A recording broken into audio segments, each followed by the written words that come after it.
Hey everyone, welcome Dreamland Encounters. I love sharing my real-life encounters with beings from beyond the skies, hoping they help you unwind and drift off to sleep. I'm eager to hear from all of you, so drop a comment letting me know where you're listening from. Now, get cozy, relax, and let's dive into tonight's story. I've been night fishing on the lake for as long as I can remember. There's a special kind of peace when you're alone on the water under the stars. Normally, I'm not someone who gets spooked easily, but one night, about 2 years ago early in the summer, things felt different. I had the lake all to myself, no other boats, just the gentle sounds of water lapping against the hull and fish occasionally breaking the surface. I usually don't stay out late, but the fishing was good that night, so I decided to linger a bit longer. The full moon cast silver streaks across the water, and the air was crisp and cool, typical of a lakeside night. Beside me, I had my lantern and a radio softly playing. The usual sounds filled the air, the croaking of frogs and an owl's occasional hoot. Nothing out of the ordinary. However, just after midnight, I started feeling uneasy. It wasn't the tranquil calm I was used to. It felt as though something was pressing on the edges of my thoughts. I tried to dismiss it as fatigue, but then a strange noise caught my attention. It was a soft hum, like a distant engine, or maybe a far-off boat, but there was something peculiar about it. It wasn't a sound you typically hear on the lake, and I couldn't pinpoint where it was coming from. It just filled the air, vibrating through the water. Looking around, I noticed the fog rolling in from the shore in thick tendrils, but the moonlight still allowed me to see nearby. Seeing nothing out of the ordinary, I figured my mind was playing tricks on me and went back to fishing. But the humming persisted, growing louder and more constant. That's when I noticed them. Faint lights, small and round like lanterns, floating on the water's surface. They weren't boats or reflections. I squinted, trying to make sense of it, half thinking there might be other fishermen with odd lights, but that wasn't it. The lights hovered just above the water, moving slowly around my boat in a perfect circle.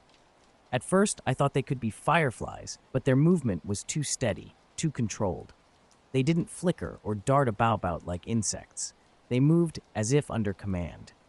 And so, with the moon illuminating the scene and the mysterious lights circling, the night took on a surreal quality, far from the typical peace of my usual fishing trips. The orbs hovered quietly, their soft blue lights slicing through the mist around me. Initially, there were 3, then quickly their numbers grew to 5, floating in a gentle arc just above the water surface. The silence was eerie, and their calculated movements sent a chill down my spine. These weren't any natural phenomenon like bioluminescent algae. They were too precise, too deliberate. My heart raced as I reached for my flashlight, hoping for a clearer view, but turning it on did nothing. The light seemed forbidden to touch them, swallowed by the fog, instead of slicing through it as it normally would. The orbs continued their silent dance, now moving closer, surrounding my boat. As one orb dipped lower, almost within reach, the air around it shifted, creating a strange pressure. It felt as if the atmosphere itself was changing. Then, as quickly as it had approached, it shot back up. The hum in the air intensified, suggesting that something deep beneath the water was stirring.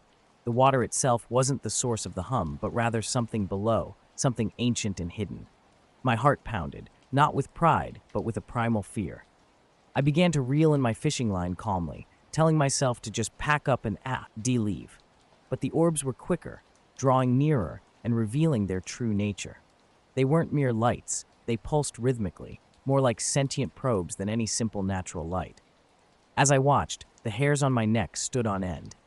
Something massive moved just under the water's surface, barely visible under the moonlight. It was a vast shadow, shifting and undulating deep in the lake. The orbs seemed to communicate with it, darting toward the water, circling, then retreating. Their behavior suggested they were studying the movements and the very essence of the mysterious entity below. I couldn't stay, not with the fear gnawing at my stomach. Without a second thought, I grabbed my paddle, pushing the boat forward. My hands were shaking as I tried to escape the unsettling scene, leaving behind the mysterious orbs and the unknown creature lurking beneath the lake's surface. I couldn't shake off the eerie feeling from my encounter with the orbs as I paddled furiously towards the shore, the urgency making my strokes chop through the water. They had appeared out of nowhere, their lights shifting as they moved silently above the lake. For what seemed like forever, they hovered, then, without warning, they retreated back into the fog, disappearing as mysteriously as they had come. The strange humming noise that accompanied them faded, and the night fell silent once more. The heaviness lifted from my boat, but the sense of foreboding didn't leave me. Something significant had begun, something beyond my comprehension. I didn't dare look back. When I reached the dock, I was so unnerved, I left my gear right there in the boat. The next day, drawn back to the spot despite my fears, I found nothing. The lake was calm, the air still, as if the previous night's events were just a figment of my imagination. But I was certain of what I had seen and felt. Those orbs were otherworldly, and I was never meant to witness them. Yet, I did. Now, whenever I visit the lake, the memory haunts me. I keep feeling like they're still out there, watching and waiting. I've stopped night fishing and haven't shared my story with anyone. I doubt they'd believe it, but I know what I experienced. Something is out there in the dark waters, observing us, and I was just a small piece of its puzzle. Years ago, I was part of a research team in Antarctica, studying climate patterns. It involved routine but crucial tasks like collecting ice core samples and measuring atmospheric gases. The work felt significant, though it was usually not thrilling. Our station was remote, typical for Antarctic outposts, and housed 10 of us for a 6-month stint. The isolation and the relentless cold and silence were challenging, but they became familiar over time. Equipped with snowcats, radar, and tools for digging and drilling, we were well prepared for our work. During a survey about 20 kilometers from the main station, our radar detected an anomaly beneath the ice. Finding voids or unusual layers was common, but this was different. The shape was too symmetrical, too deliberate, buried about 300 meters deep. We marked the location, planning to investigate further later, but curiosity won us over. A small team, myself included, set out with our equipment. It took 2 days to set up and start the drilling through the thick, resistant ice, driven by the mystery of what lay beneath. As we delved deeper, it became evident that the structure we encountered was far from a natural occurrence. The radar readings showed sharp angles and precise edges rarely found in nature. By our 4th day, we had broken through into what initially seemed like a cave. The smooth, almost polished walls, however, were not made of rock or ice, but a cold metallic material, colder than the ice surrounding it. The air was thin, yet breathable, leaving us puzzled about the formation and stability of this hollow space under the immense weight of the ice above. Inside this space, we stumbled upon a structure about the size of a small aircraft hangar. Clearly artificial, the walls were adorned with glowing lines and symbols that pulsed rhythmically, like a heartbeat. The structure's construction baffled us. There were no seams, no rivets. At its center stood a large, teardrop-shaped object, similar in size to a bus, radiating the same metallic sheen as the walls and emitting a hum that resonated deep within our bones. It felt alive, not moving, but brimming with an inexplicable energy. Initially, we hesitated to touch the object, wary of damaging something that had lain undisturbed for ages. We documented everything, took pictures, and collected ice samples. But the longer we stayed, the more the humming pervaded, not just as a sound, but resonating inside my head in an unsettling manner. The decision to further investigate wasn't ours to make. Upon reporting back, the higher-ups commanded a closer examination. Soon, engineers with specialized equipment, including a high-powered laser, arrived. They began cutting into the object, and that's when everything escalated. The hum intensified into a vibration that shook the entire chamber, and the symbols on the walls started shifting, as if reacting to the intrusion. A sudden pressure built up in my chest as the air thinned dramatically. Then, unexpectedly, the vessel opened. A seam formed along its side, and it split open to reveal about a dozen pods arranged in a circle, each filled with a clear liquid. Suspended within were tall, elongated beings with pale, smooth skin, large, dark eyes, and sharply defined, almost insect-like features.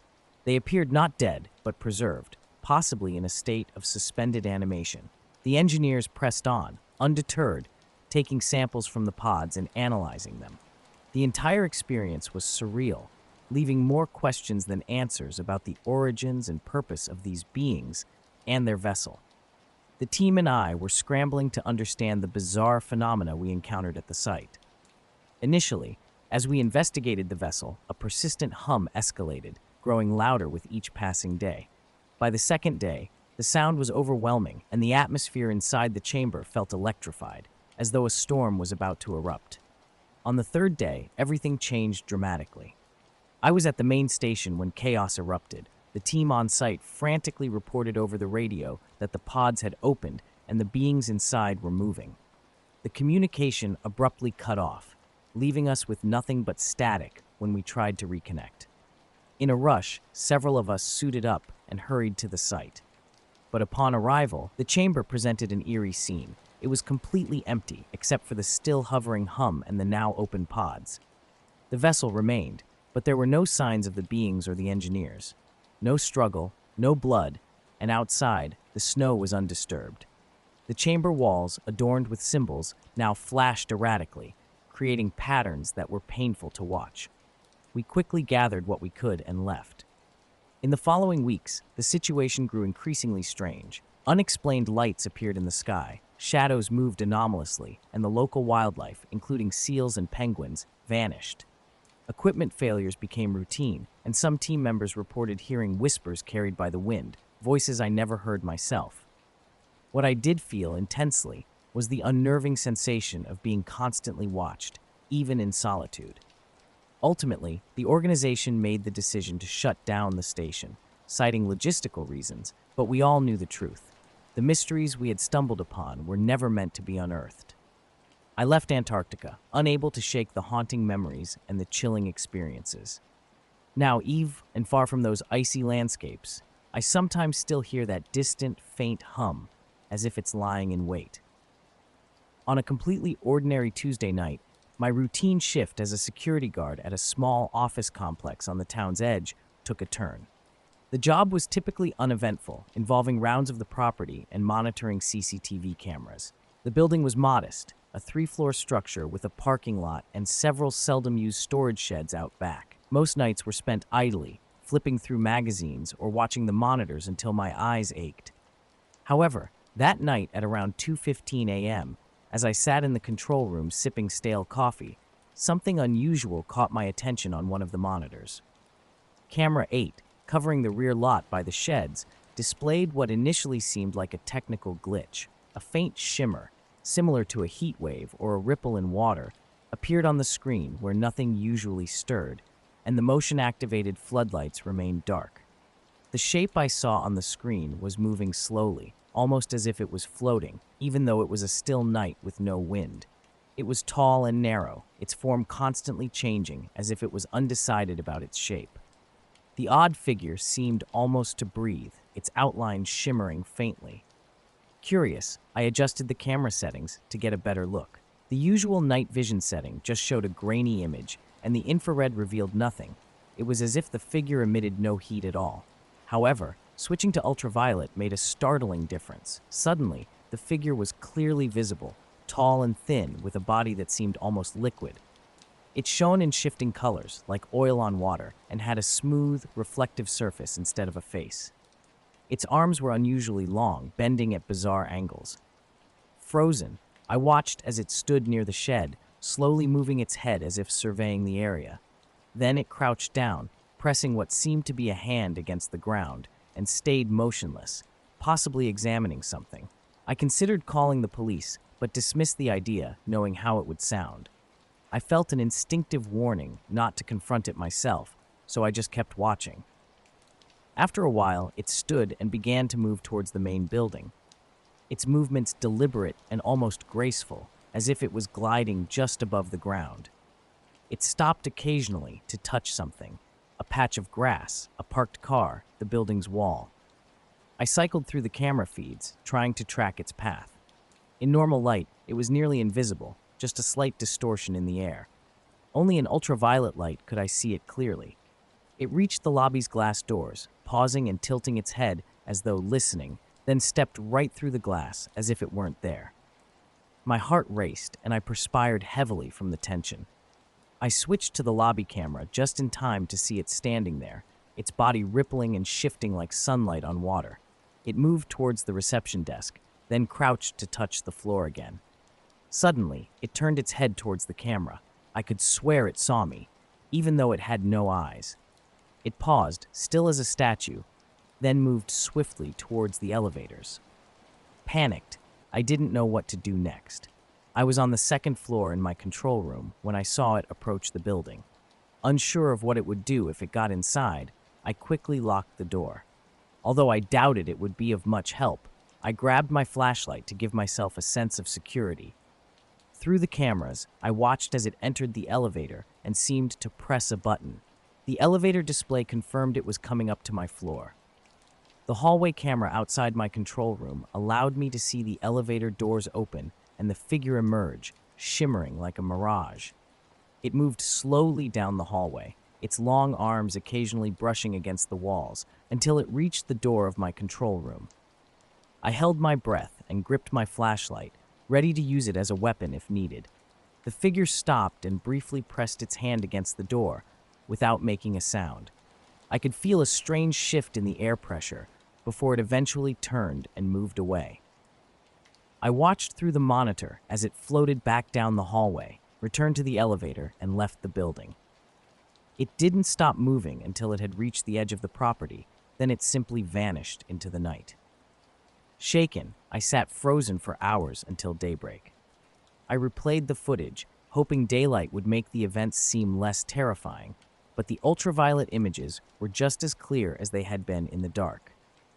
I showed the video to my supervisor the following morning. Strangely, when we tried to pull up the ultraviolet feed again, it was missing. All that was left was normal footage showing empty hallways and a quiet parking lot. My supervisor suggested I take a few days off, commenting on how tired I looked.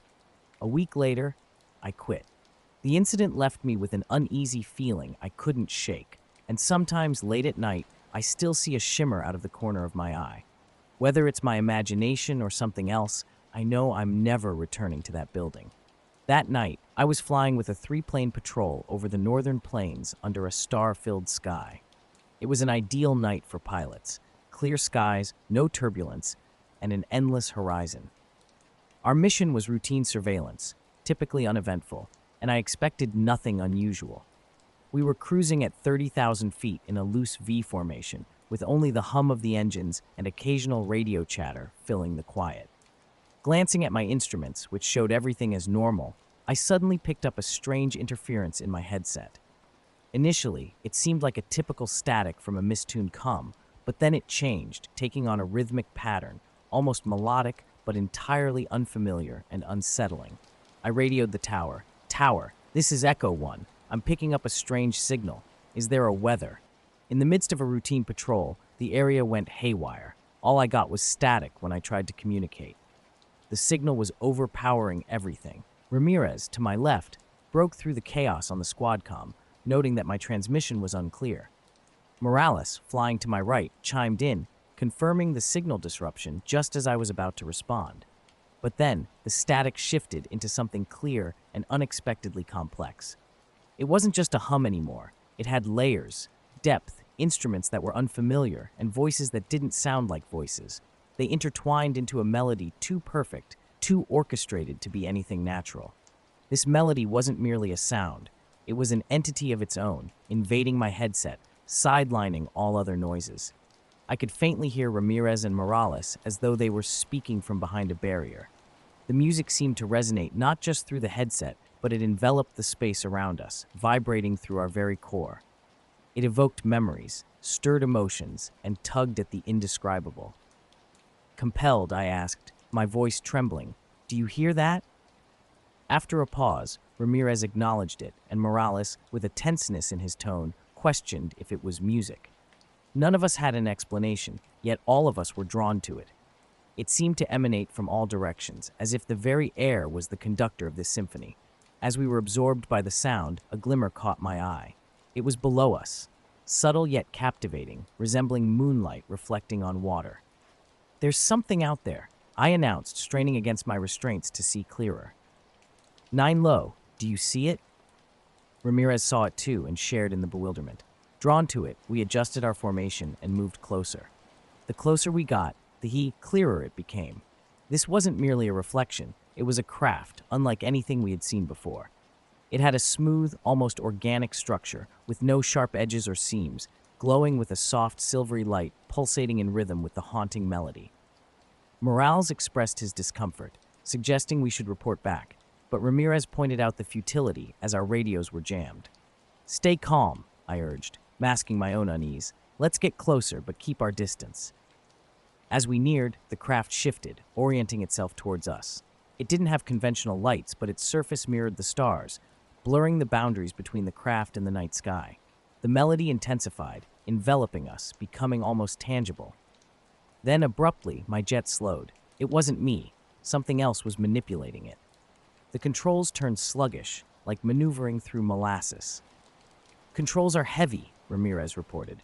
Morales echoed, his voice now edged with panic.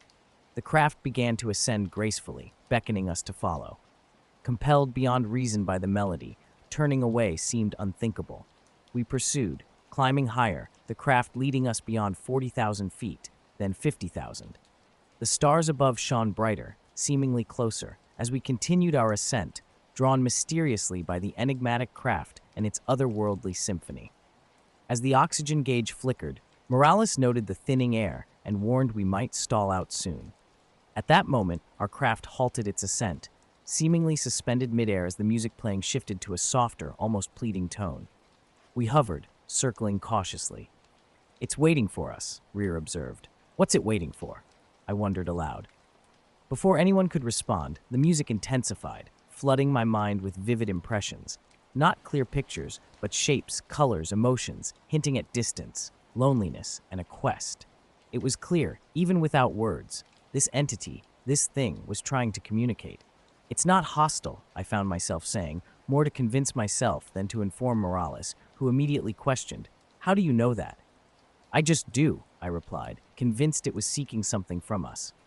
Suddenly, the craft's glow brightened as the music shifted again, this time with urgency. Another wave of images washed over me. Earth from above, storms sweeping across continents, cities twinkling in the night, and then darkness and silence. It was a preview of what could happen if we failed to act. "We need to respond," Ramirez declared. "How?" Morales countered. "We don't even know what it wants." None of us had a clear answer, but the urge to engage, to not turn away, was overpowering. Reaching for the manual beacon override, a device typically reserved for emergencies, I sent out an unencrypted distress signal, primitive yet the best I could muster. The craft responded instantly, its glow intensifying, the music swelling with a near joyful tone as it ascended swiftly, vanishing into the stars. "What just happened?" Morales whispered, stunned. "I think we answered," I replied.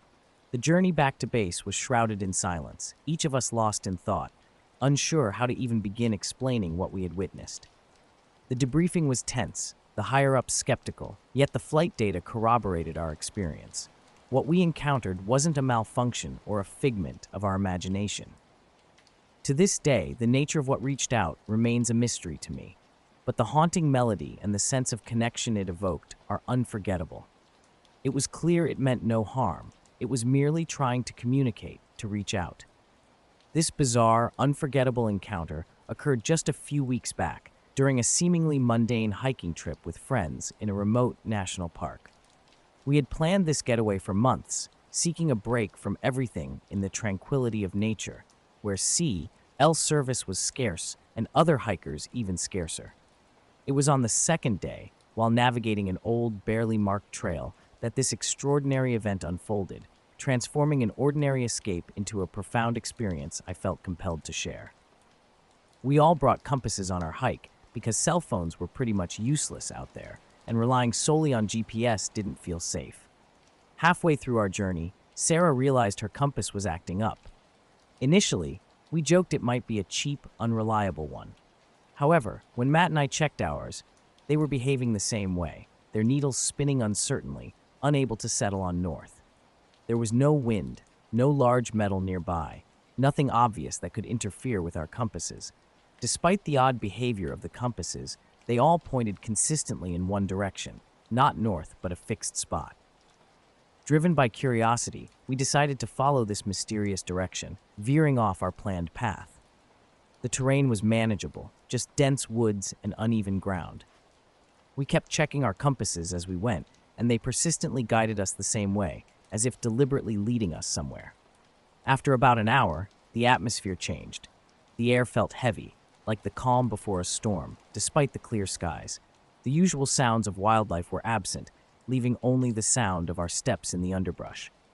Sarah mentioned it first, and we all felt it. Something was off. Then we stumbled upon a strange sight. A bare patch of earth about 10 feet across in the middle of the forest. Surrounded by healthy trees, this circle was barren, with no grass or moss, just exposed dirt that seemed almost scorched. In the center of this circle lay something peculiar. It was a disc-shaped object, about the size of a car tire, partially buried. The object was metallic, dull, resembling dark brushed steel. It had intricate markings on it, precise and deliberate patterns, not random at all, but not recognizable symbols or letters either. The closer we got, the thicker the air felt, almost pressing against our skin. Sarah heard a low hum, and though I didn't hear it at first, Matt felt vibrations under his feet. As I moved closer, I finally heard it too, a faint, almost musical hum. None of us dared to touch it, but we couldn't tear our eyes away from it either. We were on the edge of the wilderness when we first heard a strange, almost alive hum. It was barely audible, not mechanical at all. As we debated our next steps, opinions varied. Matt was eager to unearth whatever was making the sound, while Sarah suggested we simply mark the location and report it once we returned to civilization. I, on the other hand, felt an overwhelming urge to just leave. The thing gave off a vibe as if it were watching us, despite lacking eyes. Curiosity, however, got the better of us, and we began to dig. As we removed the dirt, it became clear that this was no mere disc, but part of a much larger object embedded deep in the ground. Patterns adorned the now visible surface, and with each scoop of earth, the hum intensified, vibrating through our chests.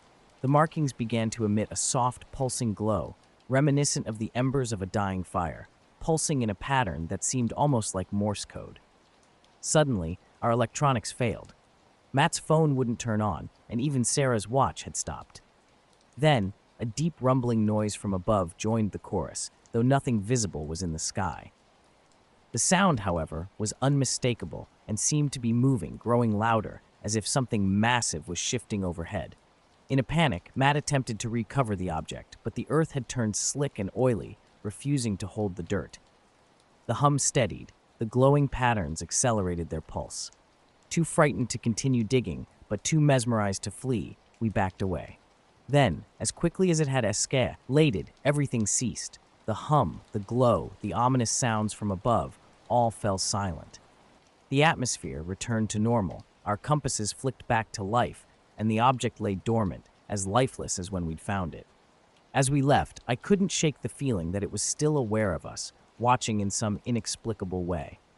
We hardly spoke on the way back. At the trailhead, we agreed to keep our discovery a secret. After all, who would believe such a story? We hadn't taken photos, and our compasses hadn't tracked our detour. All we were left with were fading memories of the encounter. I still think about that day. Occasionally, in quiet moments, I hear that soft hum, distant but distinct. I can't tell if it's real or just in my mind, but I'm certain about one thing. Whatever we found was not meant to be discovered, and I have this lingering feeling that it's not finished with us yet. That afternoon, we were on a routine patrol around the perimeter when a persistent low hum began to fill the air. Initially, I dismissed it as a helicopter or one of our planes, but the sound lingered, different from the usual engine thrum, more like a constant electric buzz pulsing through the ground and into your body. I looked up, half expecting an airplane slicing the clouds, but instead, my stomach churned at the sight of a strange, metallic craft descending toward us, close enough to turn the hum into a deafening roar.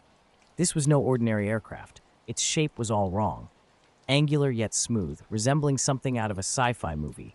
Definitely not the typical UFO tale of saucers and flying discs. Crafted by otherworldly hands, it seemed. The base spiraled into chaos almost immediately. Sirens wailed, and officers scrambled, but it was too late. The craft skidded across the desert floor, halting after a 100-yard drag. Frozen, I couldn't tell if this was reality or some elaborate prank. I'd never encountered anything like it before.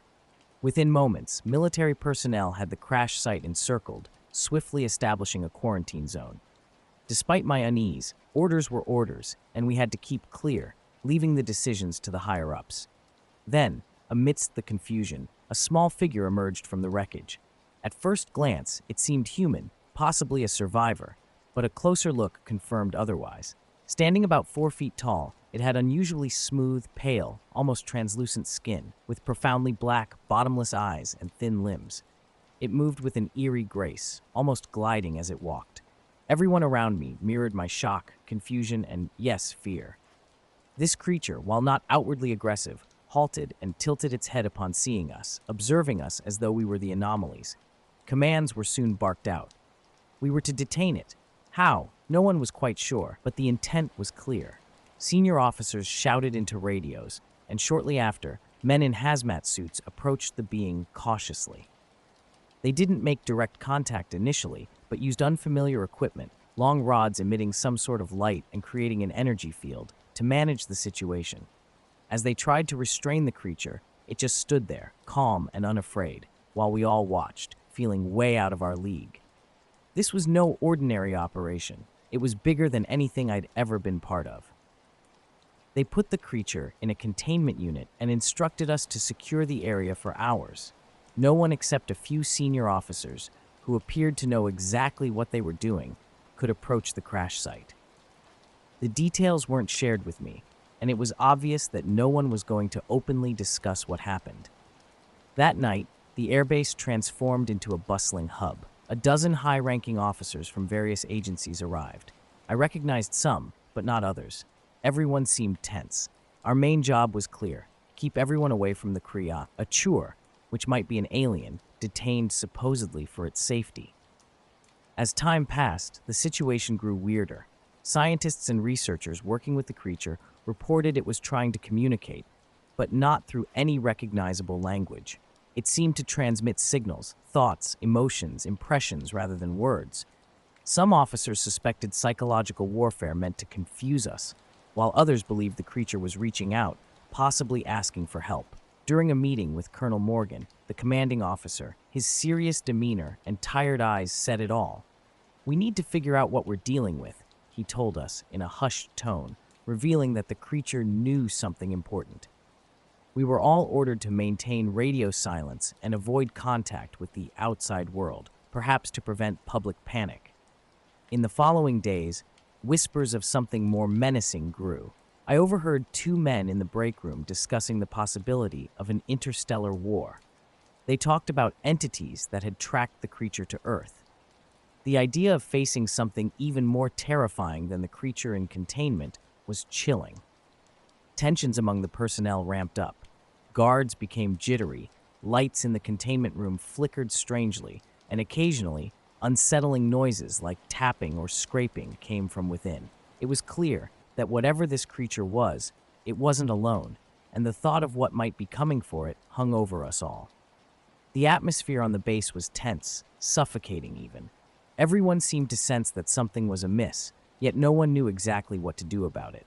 Then, unexpectedly, everything turned on its head. The alien, which must have been acting out of desperation, somehow used its unique way of communicating to manipulate the guards' minds.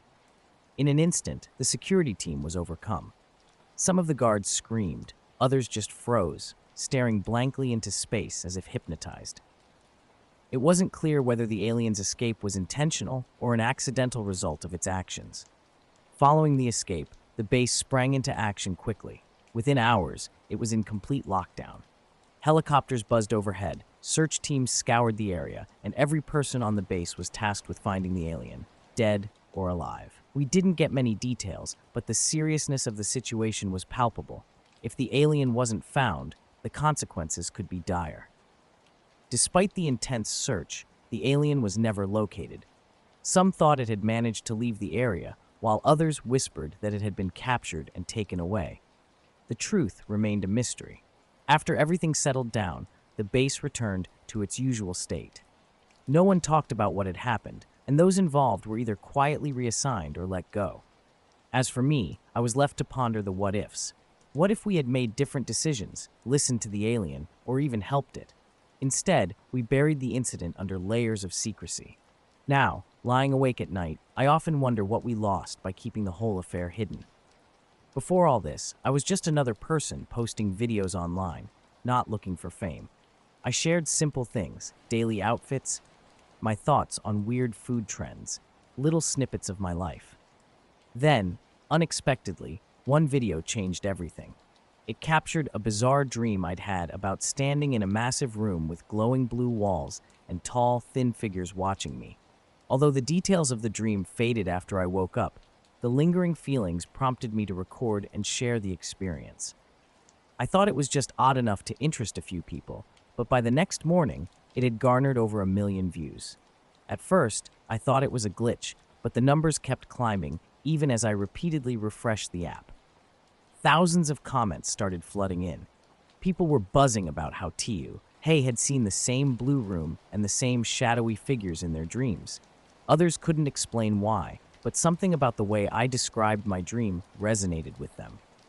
It was then that my social media really took off. Refreshing my page felt surreal as my follower count skyrocketed. 10,000, 50,000, 100,000, and in just a week, I hit 1 million. Brands were quick to notice, and my inbox was suddenly crammed with sponsorship offers. People messaged me saying they felt a personal connection, as if I was speaking directly to them. It all seemed like a stroke of luck, perhaps the algorithm favoring my video. Yet I couldn't shake the feeling that something was off. The dreams intensified, becoming more vivid. In them, I saw figures with tall, elongated limbs and smooth, featureless faces. Their skin shimmered, almost metallic, and though they never spoke, I could sense their thoughts pressing into mine, demanding something unknown. The weirder my dreams got, the more my follower count increased. I'd wake up to find thousands more people tuned into my channel, hanging on my every post. Even mundane videos like a 30-second clip of me brushing my hair would rack up millions of views. My audience praised my authenticity, calling me relatable and different from other influencers. But inside, I was just confused. Then, the messages started getting stranger. Comments on my posts hinted at something ominous. "They're watching," or "You're the bridge." I dismissed them as internet trolls at first. But soon, the emails began to arrive. They were odd, lacking subject lines or sender names, filled with jumbled text like, "The connection is stabilized, do not resist, you are the prototype, the others will follow, the message must be delivered." No matter how many I deleted or addresses I blocked, they kept coming. One night, a faint hum woke me up, sending a shiver down my spine. My room looked normal, yet my phone glowed with a new notification, an email, but this time it was a video. It opened with static, then switched to a scene of the blue room from my dreams, the camera moving as if someone were walking around. The figures stood in a circle, heads tilted towards the camera. Suddenly, the screen went black. When the image returned, I was there in the video, frozen, wearing the same pajamas I had on in bed.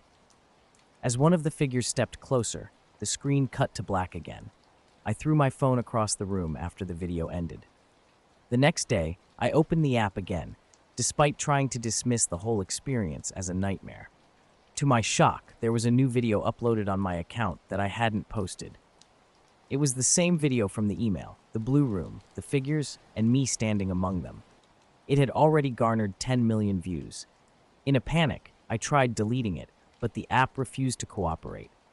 As I refreshed the page, the views kept soaring, and the comments section overflowed with people claiming they had seen the room and the figures in their dreams. Some even mentioned seeing me there.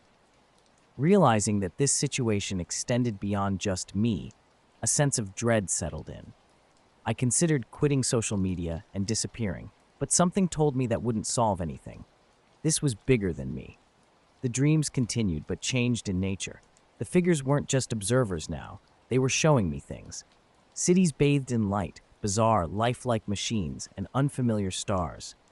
Their thoughts became clearer. They seemed to be teaching me about something they called the bridge, and I was somehow the key. Then, as suddenly as they began, the dreams stopped. One night, the figures disappeared, the blue room faded, and everything went back to normal.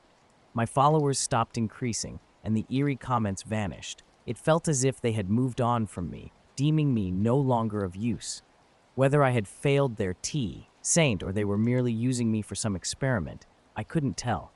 They might still be out there, waiting for someone else to be their bridge. Since then, I've quit social media and try not to dwell on it. Now, I sell roasted chestnuts on a busy street corner in the city. It's straightforward work, not glamorous, but it pays the bills. My cart is at the intersection of two bustling streets, frequented by rushing office workers, parents with their kids, and photo-snapping tourists. I enjoy the hustle and the noise. It makes time fly. Most people just grab a bag of chestnuts and go on their way, with maybe a smile or a nod. However, about 3 weeks ago, things took a strange turn. A tall, thin man in a dark coat approached the cart one evening. He didn't speak or make a sound, just stood there staring at me with his oddly shiny, wide eyes. Thinking he might not understand English, I smiled and offered him a bag, asking, "One bag?" He didn't reply, but just stared for a moment more before pulling out the exact change from his coat, placing it on the counter, taking the chestnuts, and walking away silently. Initially, I didn't think much of it. After all, plenty of people are quiet. The man showed up first, staring intently with no words exchanged, just the right amount of change on the counter. This happened 2 nights in a row. Then, a woman who resembled him closely arrived, sharing the same pale complexion and that peculiar gleam in her eyes. She too was silent, leaving the chestnuts I served untouched and paid with exact change. It started to feel eerie, their movements too smooth, almost like they were gliding. Their faces lacked the subtle twitches that show life, rendering them unnervingly still. As the days passed, more of them started appearing. They were always alone, silent, and precise with their payment. None of them ever ate the chestnuts. This oddity became a pattern I couldn't shake off. They did nothing explicitly wrong, but their constant staring was unsettling. Then one quiet evening, an incident shook me. A man in a gray scarf approached the cart. As he reached for his change, a strange sensation overwhelmed me, like a pressure inside my head. It felt as if he was sifting through my thoughts. My hand froze above the chestnuts as his thoughts, or were they mine, flooded my mind without words, just feelings and queries. It was invasive, like flipping through the pages of a book that cataloged my memories. I was paralyzed, unable to speak, feeling exposed and vulnerable. All my private recollections, from the unreturned calls to my sister to the guilt of a past mistake at the cart, were laid bare. Just as abruptly as it began, it stopped. He handed me the coins, took the chestnuts, and left as if nothing extraordinary had occurred. That night, sleep eluded me. The encounter replayed in my mind, haunting me with the intensity of his gaze and the invasive nature of the experience. These people, I realized, were far from normal. In the following nights, my vigilance increased. They never interacted with anyone or lingered long. They didn't communicate with each other, but every time one approached my cart, that familiar yet softer pressure returned, brushing against my thoughts. It was less intense but equally unnerving. They were probing, albeit superficially, and it was enough to keep me on edge. One night, as I handed a bag of chestnuts to a figure, I decided to test something. I thought of a random old cartoon theme song I used to watch as a kid, humming it in my head. The figure, slightly tilting its head as if it heard me, then walked away. That was when I realized they were reading my thoughts.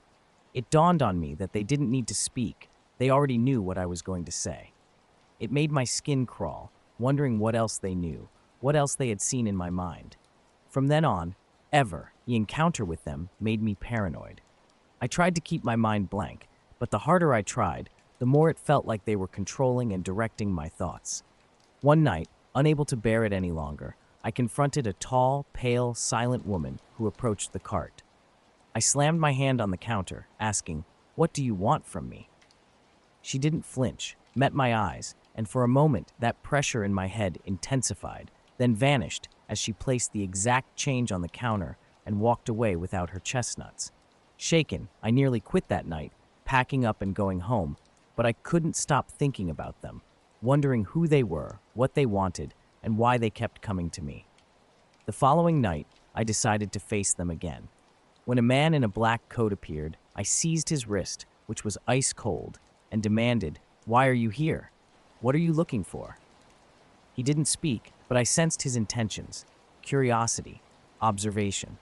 He was here to study, to watch how people lived and thought. They used thoughts to communicate because speech was foreign to them. It felt like a violation to me, but to them it was normal. Quietly, the man walked away, and that was the last I saw of them.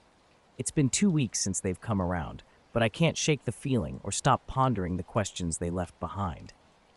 What do we owe to privacy, to consent when dealing with beings who perceive the world differently from us? I still sell chestnuts at the same corner, always on edge whenever I spot a tall figure. I don't know if they will return, but I need to be ready if they do. Aside from this unsettling experience, I've always loved hiking alone. The solitude of the trails and the quiet of the woods far from city life is incomparable. That's what drew me to the park that day. It wasn't my first visit, and I was looking forward to a peaceful walk along the river trail. That morning, everything felt a bit off. The weather was odd, and there was a strange stillness in the air that I brushed aside initially. It wasn't until I was deep into my hike, just past the old trail markers, that I truly felt something was amiss. The forest seemed unusually quiet. Even the river flowed more slowly, as if nature itself was in suspense. I had been walking for a few hours when I stumbled upon a new section of the trail. This path dipped towards a part of the riverbank that was more secluded, surrounded by densely packed trees. The water here was remarkably clear, unlike most places. Drawn to this spot, I decided it was perfect for a short rest. As I approached the river, something unusual caught my eye. There was a figure by the water's edge. Initially, I thought it was another hiker, someone who had chosen the same path. But as I got closer, I realized this was no human. The figure sat perfectly still, almost as if it was waiting, just observing the river. From a distance, it appeared merely as a silhouette, obscured by the shadows and trees. However, as I moved nearer, its features became increasingly distinct. The figure was tall and sat in a rigid but serene posture, cross-legged by the riverbank. I couldn't clearly see its face, but its presence was unnerving. What covered its body didn't seem like any fabric I knew. It shimmered, distorting the light around it, blending seamlessly with the environment. Stopping dead in my tracks, I contemplated turning back, but my legs refused to move. I was transfixed, caught up in the eerie calm of the moment. Then the figure did something unexpected. It moved its head, not as if just noticing me, but acknowledging I was there. My heart skipped a beat, the air around felt denser, and I realized I was holding my breath. Suddenly, it communicated with me, not through spoken words, but directly into my mind. It conveyed a presence, an understanding, as if it had been expecting me, knowing I would come. It was as if I could hear its thoughts, and despite the fear, a strange peace washed over me. I felt something strange, like someone was staring at me, but there was no one around. The feeling wasn't human, yet it was oddly familiar. The message I received wasn't spoken in any language, but it was clear. Something was coming. Standing there, I felt a strong sense of urgency, though the figure before me remained still, and its communication wasn't threatening or fearful, just matter of fact, like noting the weather was about to change. Suddenly, the environment shifted subtly. The ground trembled beneath me, almost imperceptibly, as if something in the distance was moving. The air turned colder, heavier, as if the world itself was holding its breath. I felt a gentle tug in my chest. Not physical, but unmistakably real, like the earth itself was trying to catch my attention. The figure, which had been so imposing, didn't seem to belong to this world. It wasn't human, nor did it resemble anything from science fiction or folklore I was familiar with. However, I sensed no danger from it. It wasn't there to harm me, but simply to deliver its message. Once it had, its presence began to fade. With a heavy heart and a mind full of questions, I turned away from the riverbank. I couldn't pull my eyes away from where the figure had been, even though I knew it was time to leave. As I walked back, my thoughts raced, trying to decipher the warning. There was no panic in the message, yet the certainty of its urgency was undeniable. Something was definitely coming. When I reached the main trail, I glanced back, half expecting the figure to reappear, but it was gone. The forest seemed calm again, the air lighter, as if nothing had happened. But I knew something was off. I couldn't explain it, and I wasn't sure anyone else would believe or even understand if I told them. That night, sleep eluded me, the message replaying in my mind: something was coming. The next day, the local news confirmed my fears. A massive landslide had occurred in the nearby mountains, obliterating a large section of the trail. Thankfully, no one was injured, but the damage was significant. The warning had been real, and somehow I had known. The damage was beyond what anyone had expected, and whether the creature I encountered was alerting me to the landslide or hinting at a different calamity, I couldn't say for sure. The sense of foreboding it conveyed went beyond a mere natural disaster. Since then, I haven't returned to that trail, and doubt I ever will. The creature's eyes and its ominous warning that something is coming have stuck with me. I was unprepared for what it meant, and the event still haunts me. It's been a while since I've wanted to jot this down. I hesitated, worried people might think I was losing my grip on reality, but perhaps sharing can help me process these experiences, or at least clear my mind. The incident replays in my thoughts daily, despite several months having passed. My health had been declining long before that night. Feeling unwell had become my new normal. When I finally sought medical advice, I braced for bad news. The diagnosis was stage 4 cancer, more severe than I had feared. The doctors were blunt. I had 6 months, maybe a year if I was fortunate. Treatment became about endurance, not recovery. Chemotherapy wore me down. I lost weight and spent days bedridden, too weak to eat as my body deteriorated. In that time, my family did their best to stay optimistic, though despair was evident in their eyes. They knew the reality as well as I did, and the burden of this knowledge was a constant, heavy shadow. Despite the pain, I tried to persevere for them, but as time passed, even basic activities became overwhelming. I couldn't recall the last time I felt well. Then, one restless night, everything shifted. It was around 2 or 3 a.m., and I was in bed, the house enveloped in silence. My body was a map of ache, and my head throbbed unrelentingly. I hadn't slept well in days, and was staring into the darkness, desperate for some relief, when I heard a noise. Initially, it seemed like my mind was playing tricks, but then I realized it was real, yet not from any external source. There were no cars or sirens. It was something inside the room, a subtle, almost electric humming, like a distant drone or a motor running. It was an eerie, unsettling sound, yet oddly familiar. I attempted to sit up to investigate, but my body refused to cooperate. I was too weak. My eyes scanned the room frantically, searching for any sign of what was causing the sound. That's when I saw it. There was a figure at the foot of my bed, unlike anything human. It towered over 7 feet tall, its form fluid like smoke or liquid, constantly shifting. It had no eyes, yet I felt its gaze on me. The air seemed to thicken around us with its powerful presence. Right away, I knew this was no dream or hallucination. It was real. The figure approached, and I was paralyzed. It didn't seem angry or hostile, but it carried an ancient, indescribable aura. It extended what seemed like a hand toward my chest without touching me, and communicated without words. I just knew it offered to heal my cancer, to take away the pain and slow decay I'd been battling. It promised a return to life, a way out of my misery. But there was a catch. This wasn't just any offer of healing. It demanded something in return. It wasn't clear at first, but I felt the gravity of what it wanted. It was after something deep, something integral to my being. It wasn't after a literal piece of me, like an organ, but something that felt much deeper. Perhaps my soul, or at least a part of my humanity. I thought about my family, my kids growing up without me, the many sunrises and changing seasons I'd miss. The desperation to escape the pain was overwhelming, yet the cost was too profound. This wasn't a simple transaction like buying medicine.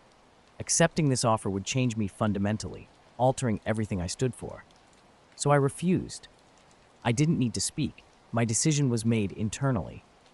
The figure seemed to weigh my response for a moment. Then, understanding, it began to recede. It didn't vanish at once, but gradually faded, its form dissolving into thin air, leaving a quiet room and the faintest trace of its eerie presence behind. I've spent a big chunk of my life sifting through dirt, sand, and rock, trying to stitch together histories left by civilizations long vanished. Unlike the thrilling treasure hunts movies often depict, real archaeology involves slow, meticulous work. You might spend days or even weeks brushing dirt off layers, cataloging tiny fragments, and mostly finding nothing spectacular. However, the excavation I'm about to describe was an exception.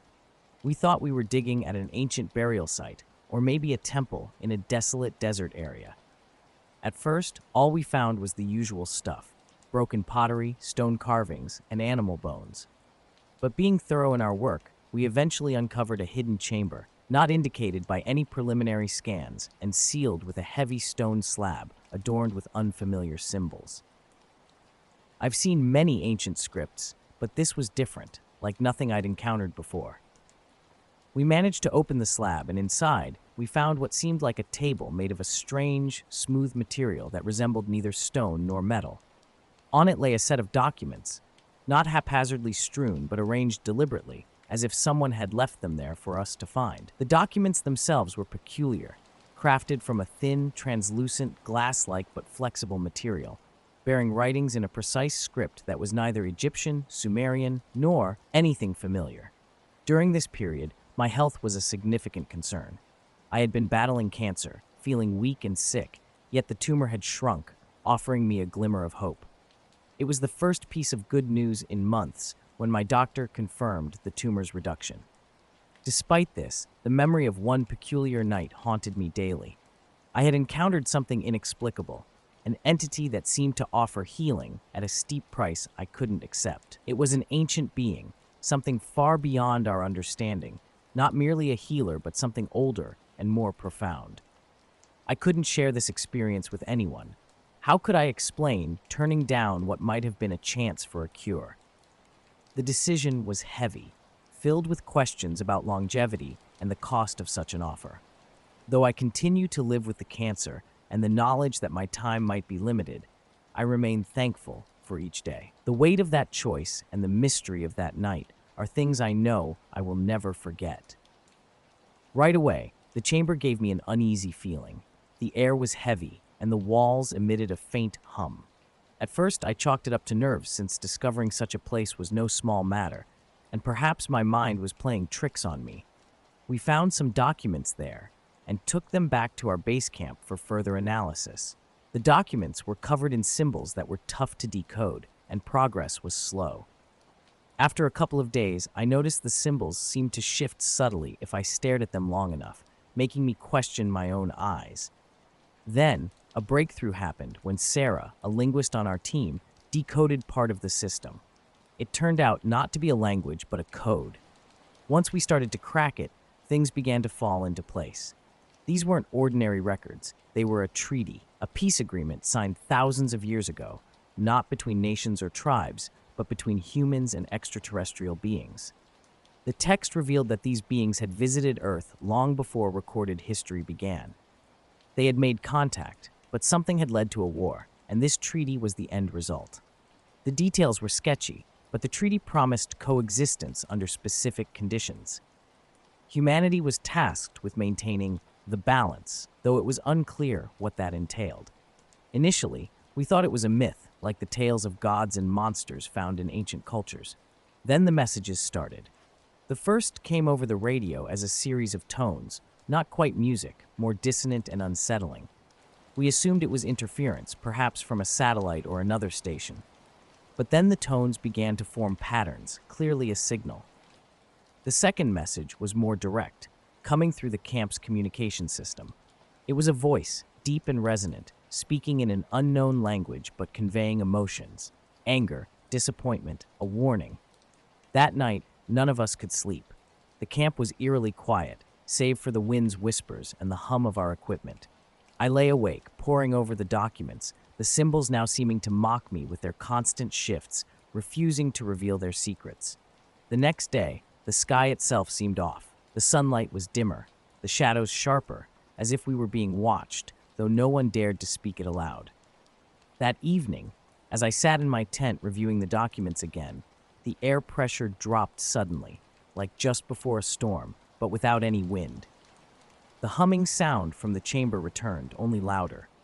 I stepped outside, and that's when they came.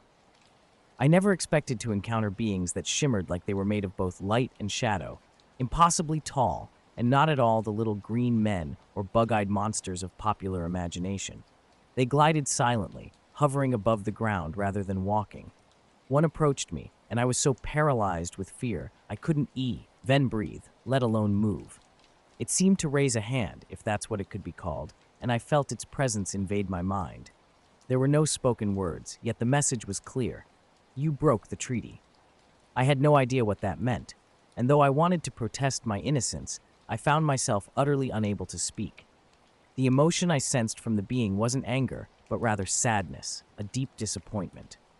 Around me, others were similarly transfixed, as frozen as statues while these beings moved among us. They didn't interact physically with our surroundings or harm anyone, they merely observed. Then, as abruptly as they had appeared, they vanished. The strange humming that had filled the air ceased, and everything felt normal again. Yet we all knew they weren't done with us. The very next day, we hastily abandoned our campsite, grabbing only what we could carry and leaving without properly packing up. No one spoke during the drive out. It wasn't necessary. We all understood that the beings were still out there, watching and waiting. I still don't know what became of the documents or the details of the project after that night. The organization that funded our dig took control, and we were instructed to remain silent about what we had witnessed. I'm unsure if anyone would believe my account, but I felt compelled to document it, whether as a warning or simply as a record. One thing is certain, they haven't forgotten us. Talking about this is still difficult for me, but I need to get it off my chest. I never imagined something like this would happen to me, and honestly, I wish it hadn't. But I'm writing this because I need to remember, even if it's something I'd rather forget. I'm a single mom, struggling day by day to provide for my 7-year-old son, Luke. Life has always been tough, juggling work at the diner with caring for Luke and keeping everything together. It hasn't been easy, but we've managed. We didn't have much, but we had each other, and that was enough. Then, everything changed one night about 3 months ago. It started when I heard something outside while I was relaxing in the living room, Luke asleep in his room. I had just finished a long shift and was enjoying some quiet time with a book. The noise outside was strange, almost mechanical, and completely out of place in our quiet neighborhood. I don't know why I checked it out, but I did. I thought it might be a raccoon or a neighbor when the porch light started flickering. What happened next was hard to describe. The light flashed 3 times, like a signal, and then it went out. I got up, heart racing, and peered out the window. The street was deserted, just the wind stirring the trees. I tried to convince myself it was nothing, maybe my mind playing tricks on me, or perhaps the old house needed some repairs. I went back to my book, but then I heard a voice. It wasn't like any normal voice. It didn't come from outside, but rather felt like it was inside my head, clear yet distant, and not my own thoughts. "Do not be afraid," it said calmly. I was frozen, unable to move or think, yet I wasn't scared, just intensely curious. The voice told me, "You are the one we've chosen. We need your help." It seemed to last forever, but then it abruptly stopped. I came out of my trance, turned on all the lights, and checked on my son Luke, who was still sleeping peacefully. Shaken, I grabbed my phone, half thinking I was losing my mind. I even scrolled through the news for any hint of new technology or mental health breakthroughs, but found nothing. Maybe I was just overtired or stressed, but it didn't feel that way. Over the next few days, odd things continued to happen. I felt watched. I heard footsteps and whispers that weren't mine. The house felt different too, not physically, but as if the atmosphere had changed. Then, while making dinner one night, the voice returned, more present this time. "We are here," it announced. I was nervous but not scared. "We are in you," it said, and suddenly I understood. This wasn't just a voice, something was inside me. The voice explained that they had chosen me deliberately because of certain qualities I possessed. They had been observing and waiting. Initially, it was hard to believe, but the more the voice spoke, the more I understood. It wasn't a single entity, but a collective. They were a species far from Earth and had been watching us for years, needing someone to help them connect with humanity. They chose me because I could understand and feel what others felt. a crucial trait as human emotions like love, pain, and fear were key to understanding them. They weren't hostile, they needed human empathy. I was to become the host, the ambassador, to bridge the gap between their world and ours. Initially, I didn't grasp the full price of this role. It wasn't coercion, but the implications were profound. The longer they stayed inside me, the more I would change. This wasn't just sharing knowledge, it was a merging of my personality, emotions, and sense of self with theirs. They would never leave once they settled in. My life was already full. Luke needed me, and he was my priority. How could I introduce something so alien into our lives? Yet I felt a deep sense of responsibility, almost as if I had no choice. The voice inside assured me I had a choice, but it felt inevitable, like I had been chosen and my life was no longer just mine. I pondered the potential consequences, how Luke and the world might react, and how much of myself I would lose. Despite these concerns, I agreed to their terms after much thought. It wasn't a decision made lightly. I couldn't turn away, especially when I realized they weren't intent on harm or global domination. They simply needed a way to communicate and connect, promising they would never hurt me. The transformation wasn't immediate, but gradual changes began to appear. My thoughts became clearer and more focused. I could sense things in new ways, understanding people's feelings before they spoke. I knew when something was off with Luke without him saying a word. The voice became less frequent, but I always felt its presence, watching from the back of my mind. I'm still myself, at least partly, but I've changed. I think differently and understand things I didn't before. Sometimes I feel distant from my own emotions, not entirely in control. The alien presence is always there, a subtle hum beneath all I do. Balancing this new existence with being there for Luke has been challenging. The changes are slow, but they're happening, reshaping who I am and how I interact with the world around me. Life as a mother is exhausting, and sometimes I can't tell where my own life ends and my children's begin. Even so, Luke is fine. He remains unaware of what has happened to me, and I have no plans to tell him because I doubt he would grasp the situation. I'm still uncertain about the long-term effects of my choice, but it's too late to turn back now. I've accepted my role in what I was chosen to do, and that acceptance makes the burden somewhat easier to bear. Yet every day, I question whether I made the right decision. Ultimately, my choice wasn't solely about saving myself, it was about saving all of us. Our story began with what was supposed to be a normal camping trip. There were 4 of us, me, my brother Ethan, and our 2 friends, Mike and Jenna. We chose a remote spot deep in the woods, known for its clear skies perfect for stargazing. None of us were experts, but we enjoyed watching the stars and welcomed the escape from city life. The first night was calm. We set up camp, built a fire, and stayed up late, chatting under a sky clearer than any we'd seen, dotted with more stars than I'd ever noticed. We even caught sight of a few shooting stars, adding to the serene atmosphere. However, the second night felt different. Despite a warm weather forecast, the air turned cold. The woods grew silent. No wind, no insect sounds, no rustling leaves, just an eerie stillness as if everything around us was holding its breath. At first, we ignored the change, focusing instead on the campfire. That's when things got stranger. Mike noticed something unusual about the night sky. It seemed to move. Initially, I thought he was seeing things, but soon we all observed the stars shifting positions, rippling like water disturbed by a stone. Ethan chalked it up to atmospheric phenomena like heat waves or auroras, but it didn't feel right. The stars didn't just blur, they twisted and bent as if someone was manipulating them. Jenna was fascinated and tried to capture the moment with her phone, but like all our electronics, it failed to turn on. Even our flashlight flickered out. The fire, too, started behaving oddly, with flames stretching upward as if pulled by an unseen force, then freezing in place without warmth or movement. Amid our shock, the ground began to vibrate. It wasn't the tremor of an earthquake, but a rhythmic, steady pulse like a heartbeat. We felt it through our shoes, yet nothing visible was affected. The trees were still, and the ground remained intact. Jenna voiced her dizziness first, feeling as though the solid earth had turned unstable. Mike and I felt it too, an unsettling sensation of standing on something that wasn't quite there, as if the forest itself had shifted into something else. We were standing inside a scene that looked just like the one we had been in, yet something was off. It felt unreal. Suddenly, the sky tore open as if it were fabric being unzipped, revealing not space or stars, but an endless, colorless void. It was an absence of everything, impossible to describe. The familiar stars vanished, replaced by this void, and we found ourselves unable to move or look away. Then, from this nothingness, a shape emerged.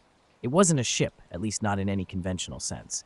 It was a massive form, composed of shifting light and shadow, changing from a sphere to a spiral to a tower without ever settling on a solid form. It hovered silently above us, its presence ending the vibrations we had felt in the ground. A deep, resonant hum filled the air, vibrating within us, making the air feel thick and heavy. Mike tried to speak, but no sound came from his lips. Fear was clear on his face and on ours.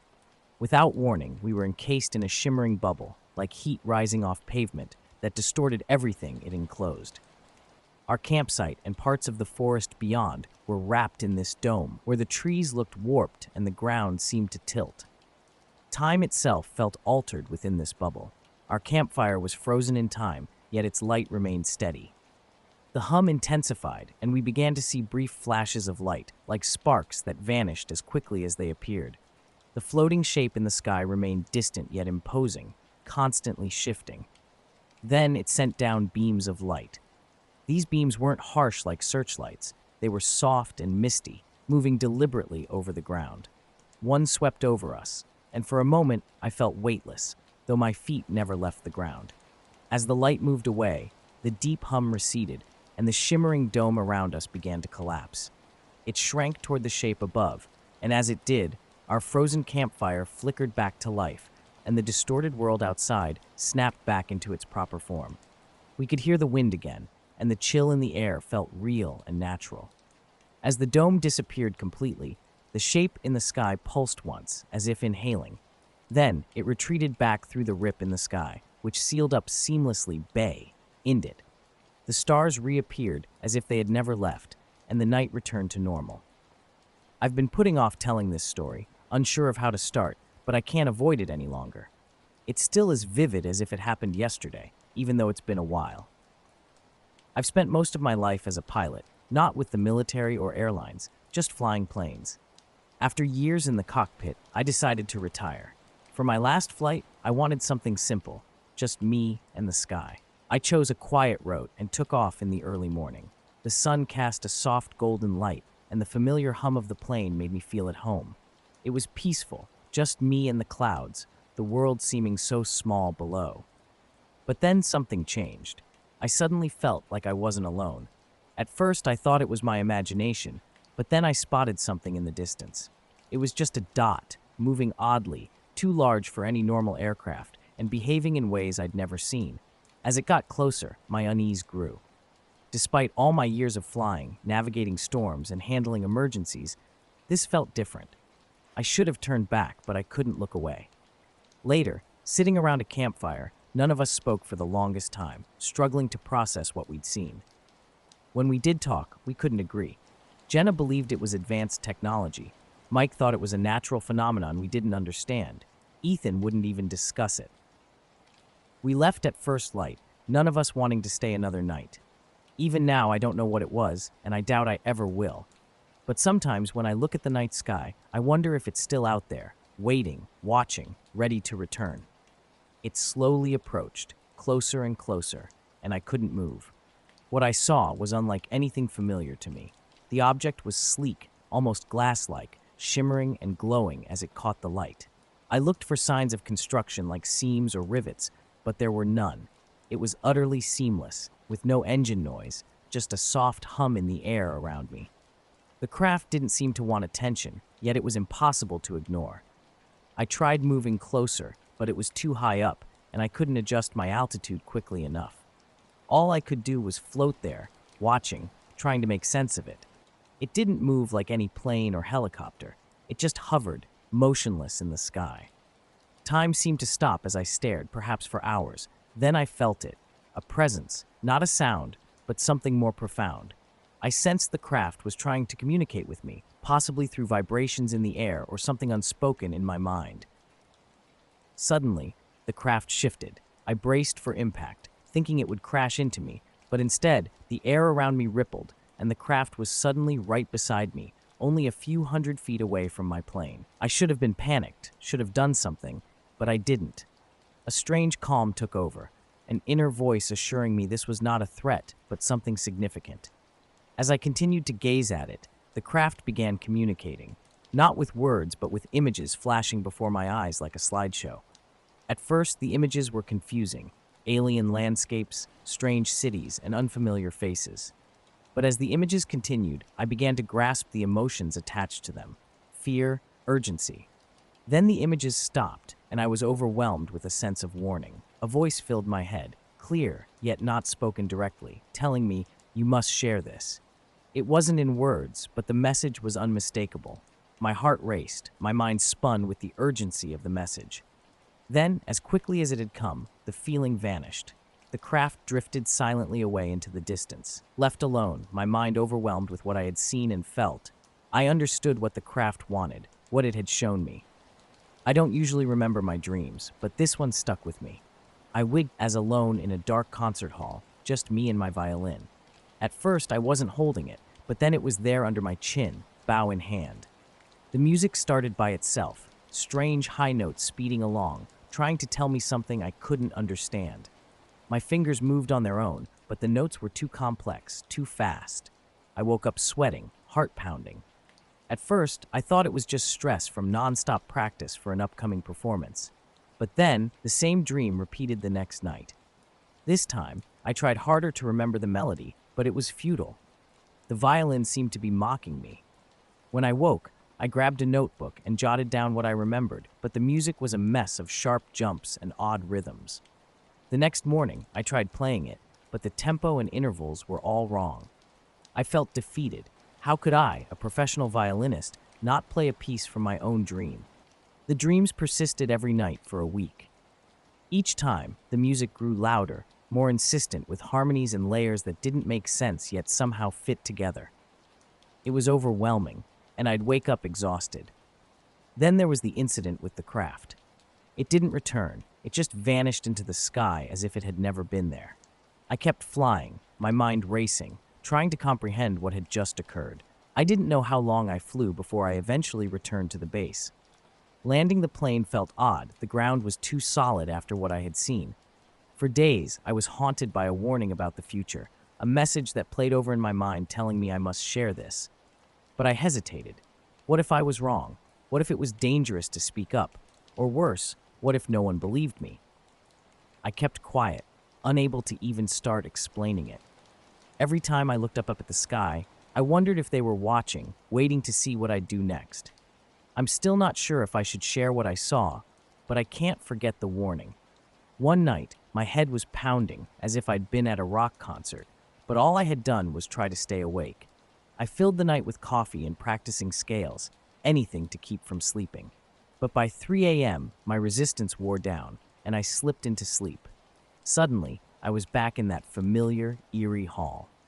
This time, though, I wasn't alone. A tall, thin figure loomed in the shadows, its pale, shiny skin like polished stone, and its eyes glowing a faint blue if they were eyes at all. It stood silent and still, just watching me. The music began again, louder than before, and the figure seemed to be conducting. My arm moved on its own, jerking the bow across the strings in a painful, unnatural way. I tried to stop, but my body was no longer under my control. The melody sped up, grew more complex, and the pain intensified. The strings sliced into my fingers, the bow strained under the pressure. When I woke, my hands were shaking so badly I could barely hold a glass of water. Frightened, I avoided my violin for days, but the dreams only got worse. The figure drew nearer each time, its blue eyes burning brighter, the music louder, the pain in my hands lingering even when awake. Then, one night, everything shifted. I woke up to the faint strains of that impossible melody. It wasn't a dream. The music was real, echoing through my apartment. Heart racing, I followed the sound to my practice room. There, my violin sat on its stand, the bow resting on the strings, still vibrating slightly. Driven by an unknown force, I picked up the violin. The music surged, filling my head, my fingers moving on their own to the strange, beautiful, terrifying tune. It flowed from me faster than I thought possible. When it stopped, the silence was deafening. I wasn't alone. The figure from my dreams stood in the corner, real and solid.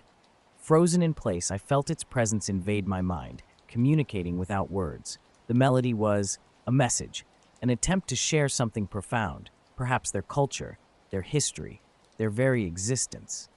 Months ago, I experienced something that I couldn't quite explain. It was a figure and a piece of music so haunting that it imprinted itself in my mind. Even after the figure vanished and the music stopped, I could feel the rhythm pulse through me whenever I concentrated hard enough.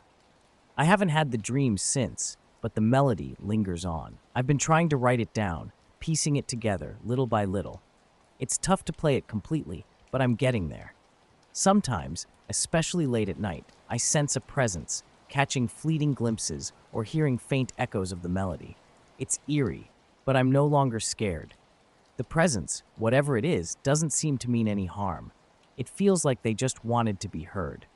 On an ordinary night working the late shift at the pharmacy, things took a strange turn. Nights were generally quiet, filled with regulars, or the occasional new face dealing with minor emergencies like a sick child or a headache. That night, around 11:30 p.m., a man walked in wearing a large gray coat and carrying a prescription. He looked normal, but had a blank expression. As he handed me the slip, I noticed it was for a drug I'd never heard of, Xylon Actin. The dosage instructions were odd too, and the prescribing doctor's name and clinic address were unfamiliar.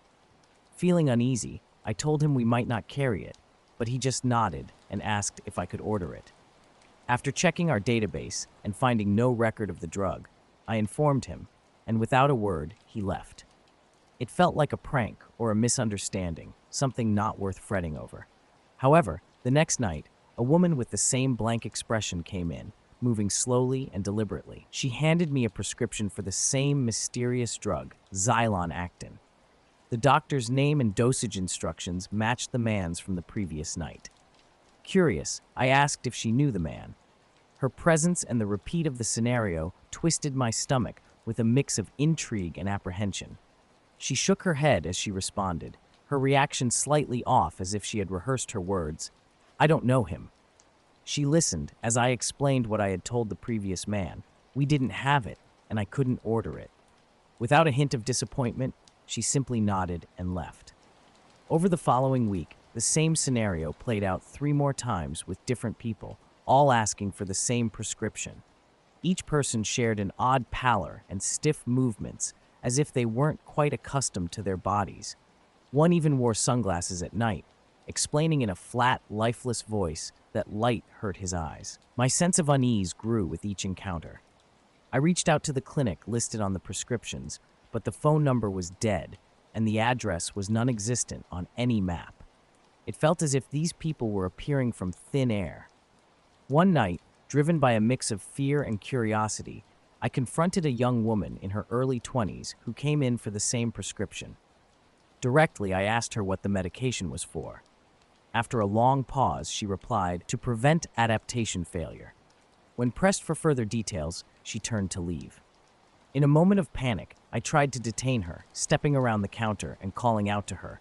She moved with surprising speed, her hand icy as it gripped my wrist, advising me in a calm but eerie tone to stop asking questions. Then, she was gone. That night, sleep eluded me as I pondered over the term adaptation failure and the unsettling nature of these encounters. The next day, I scoured through every name and address related to the prescriptions, but nothing connected until I noticed they all stemmed from the same area near an abandoned industrial park a few miles outside of town. Against better judgment, curiosity led me to drive there after work the next evening. The site was desolate, with rusted fences and shattered windows, devoid of life. As I approached one of the decrepit buildings, whispers drew me closer. Peering through a broken window, I saw a group of people arranged in a circle, communicating in clicks and hisses reminiscent of insects. At the center of their circle was a large container emitting a faint green glow. The contents were obscured, but the eerie sight sent shivers down my spine. It was a cold, crisp night in 1962, during the height of the Cold War, and I was flying out of Ramstein Air Base. As a member of a four-man squadron, our job was to run reconnaissance missions over Europe, always on the lookout for anything out of the ordinary. The tensions were palpable, like static before a storm. That night, our mission was straightforward. Fly a loop along the edge of Soviet airspace, monitor radio frequencies, and gather intel. The stars seemed closer than the ground below on such a clear night. Suddenly, we received a scrambled order to change our course and head east towards Sector 402. The message was brief, only giving coordinates, no explanations. We adjusted our altitude to stay off the radar as we approached the new sector. That's when I noticed something odd on my radar, a strange blip that moved erratically, darting and stopping unpredictably. "Anyone else seeing this?" I radioed. Captain Harris, our squadron leader, confirmed he did, suggesting it might be a glitch, but it felt intentional. About 5 minutes later, I saw it with my own eyes. It was a glowing object, not too far off, and definitely not a plane. Its shape was too round, flattened like a sphere, and it lacked any conventional lights, just emitting a soft, shifting glow. "What in God's name is that?" Harris muttered into the radio. Before we could even start guessing, the object moved rapidly towards us, defying physics with its abrupt stop near Harris's wing. It was silent, steady, and unnervingly close. Harris instructed us to hold formation and not engage. The object seemed almost playful, circling around our planes closely enough that I could see its surface, a smooth, seamless silver that reflected the moonlight like liquid mercury. Harris attempted to communicate, flashing his lights slowly, but the object didn't respond. Instead, it shot away as quickly as it had appeared. After that encounter, my nerves were shot. I returned to base, but the experience haunted me. The next time I was at work, something else happened that convinced me it was time to leave. I saw a group of people, and one of them turned towards me. For a second, their eyes glowed like an animal caught in headlights. That was the last straw. I ran to my car, drove home with my heart racing, and never returned to work. I called in sick the next day and quit the week after. I still don't know what or who they were or what they were doing, but I knew I wanted no part of it. Sometimes, late at night, I think I hear clicking sounds outside my window. I try to convince myself it's just my imagination, but I can't be sure. All I know is I got out alive, and I'm never going back. We got the call just after midnight, with hardly any details, just coordinates in the middle of a desert and a command to secure the area. They referred to it as an unidentified object, but their tone suggested it wasn't just any routine incident.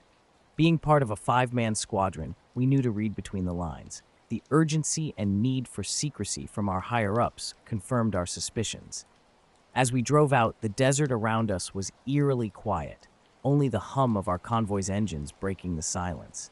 The landscape was a vast expanse underneath a star-littered sky, adding to the feeling of entering a void. As we approached the coordinates, a strange, soft, bluish-white light spilled over the horizon. It was too steady to be any natural fire, hanging in the air and casting long shadows on the sand. Then, out of nowhere, it seemed like it had vanished, swallowed by the night. However, it reappeared abruptly, this time right in front of us. Harris, our leader, immediately ordered, "Break formation, scatter." We all took off in different directions, diving and climbing, trying to evade the object. It darted from one plane to another, impossibly fast, as if it was examining us. Suddenly, my instruments went crazy. The altimeter spun out of control, my radio buzzed with static, and the controls felt sluggish, like I was fighting against a force. I wasn't alone. Others were also losing control of their planes. One pilot shouted over the radio, "It's messing with the plane." My heart raced. Crashing seemed inevitable. But just as quickly as it had escalated, it stopped. The object pulled back, hovering at a distance as if it had lost interest. "What now?" I asked, my voice unsteady. "We stay put," Harris commanded. "Let it make the next move." It did. The glow intensified, and then it emitted a blinding flash. For a moment, I thought I was blind, but then my vision cleared, and the object was gone, just like that, without a trace. We regrouped silently and headed back to base. Upon landing, we were met by a group of men I'd never seen before. Definitely not Air Force. They took our flight logs, confiscated our helmets, and bluntly told us to forget everything for national security. Despite Harris's protests, it was futile. The next day, we were reassigned to different squadrons. The official report claimed we encountered an unregistered Soviet aircraft, but I knew better. That thing wasn't from this world, and the way it was covered up suggested that those in charge knew far more than they let on. Even now, I can't look at the night sky without feeling watched. Whatever that thing was, it wasn't human. We dismounted and approached on foot, the air unseasonably cold with a peculiar metallic taste. As we neared, the brightness increased, its glow neither harsh nor blinding, but oddly welcoming. Yet, we weren't fooled into dropping our guard. Over the crest of the last dune, a city emerged, small but unmistakably there, with buildings rising in odd angular designs, their edges sharp, the walls shimmering almost translucently, as if made of light rather than solid material. The entire city seemed to pulse with life, light coursing through its streets and up the building sides. "Sergeant Whitman, secure the perimeter," our leader commanded, his voice steady, though his grip tightened on his rifle. We split into pairs, circling the city, moving cautiously. The closer we got, the clearer we saw that the buildings had no doors or windows, just smooth surfaces reflecting the dim light. The streets, empty and eerily perfect, looped and twisted in bizarre, unnatural ways. "It looks like it's made of energy," my partner Rodriguez whispered. I stayed silent, unsure of what to make of it. Then, we noticed figures moving within the city, dozens, perhaps more. They resembled humans, 2 arms, 2 legs, but were taller, thinner, and their heads elongated. Their movements were unnaturally fluid, their forms shimmering and flickering like the buildings, as if made from the same ethereal light. "They're not real," I found myself saying, though I wasn't entirely sure. Rodriguez nodded, his face drained of color.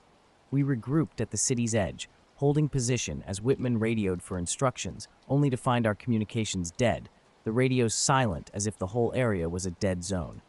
"Stick together," Whitman instructed firmly. "No one goes in alone."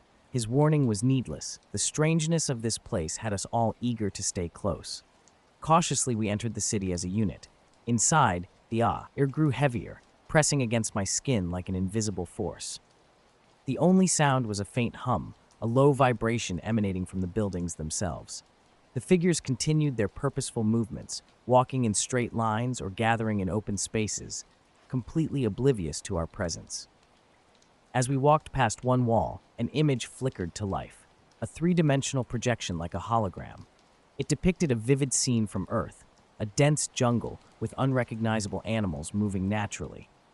The image shifted again, this time to a massive herd of elephants, just as clear and lifelike as the first. As we walked into a square, the projections around us grew larger and more detailed, showing scenes of battles, family celebrations, disasters, and discoveries. One display captured soldiers in brutal combat, another a family around a fire, their laughter frozen in time. "This isn't just history," Lopez remarked, breaking the silence. "It's everything." We were surrounded by figures that moved around us, ignoring us, their features indistinct with no faces, just smooth surfaces where eyes and mouths should have been, made of the same shifting light as the city. Their forms flickered like static on a screen. Suddenly, one stopped and turned towards us, its head tilting slightly as if staring, though it had no eyes. Whitman raised his rifle. "Stay back," he warned, his voice shaky. The figure remained still, but the hum in the air intensified, vibrating through our bones. The images on the projection started distorting, flickering rapidly. Then, inside my head, a voice emerged. It wasn't words, but a feeling, an understanding. Observe, learn, preserve. The sensation staggered me back, and the others winced as though hit by a blast of sound. The figure tilted its head the other way, its light pulsing faster. "We need to leave," Whitman declared, his voice now sharp. We moved back cautiously, keeping our eyes on the figures. They didn't follow, but the hum intensified with each step, becoming almost unbearable. The projections blurred, their images collapsing into static. Once we crossed the boundary of the city, the hum ceased. The air felt lighter, and the metallic taste disappeared. We returned to the convoy in silence, each of us lost in thought. The city, still glowing faintly behind us, went unlooked at as Whitman tried the radio again. This time, it worked. We reported what we saw, but I doubt anyone believed us. The official report labeled it as an unexplained phenomenon and buried it under layers of bureaucracy. The memory of that city lingers with me. As we crossed through the village, passing straw huts and a bustling market, Rodriguez whispered, "What the hell is this?" Whitman replied tensely, "It's us. It's our history." The projections were everywhere, each building displaying different scenes, some ancient like the pyramids being built, others modern with skyscrapers and busy streets.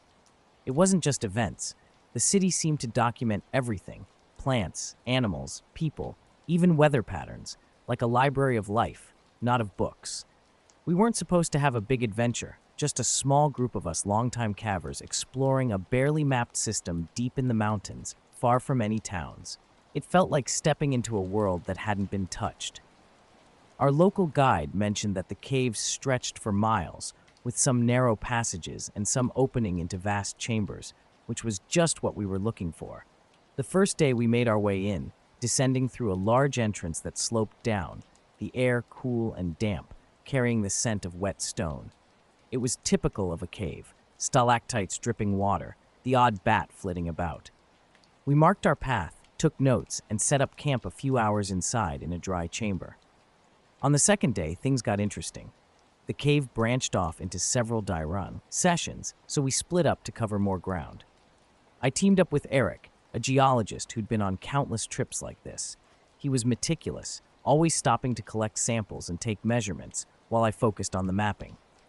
After a few hours, we stumbled upon a chamber, roughly the size of a small house, with smooth walls and a high, arching ceiling.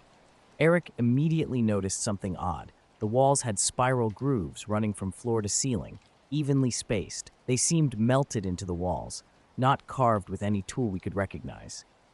In the center, there was this object, an artifact, like nothing I'd ever seen. About the size of a barrel, metallic, cone-shaped, but with the tip broken off. The surface was adorned with shifting patterns that seemed almost alive. At first, I thought it was our headlamps playing tricks on us, but the patterns were actually moving. We just stood there, staring in silence. After a pause, Eric wanted to get closer, maybe even touch it. I felt uneasy. The thing gave off an aura that it just didn't belong. But Eric, curious as always, moved in with his tools to clear off some dust. That's when a low hum filled the chamber. It wasn't just audible. I could feel it vibrating in my chest. Eric stopped, his hand hovering over the artifact, and looked at me. "Do you hear that?" It was an unsettling experience. The object wasn't hostile, but it wasn't exactly welcoming either. It felt like it was just there, observing, recording, preserving something. And I can't shake off the feeling that it's still out there in the desert, keeping an eye on everything we do. Eric and I had gone deep into a remote cave system, exploring a chamber that held an enigmatic artifact. As we examined it, the atmosphere changed. The air grew thick and began to press down on us, while a low hum grew steadily louder.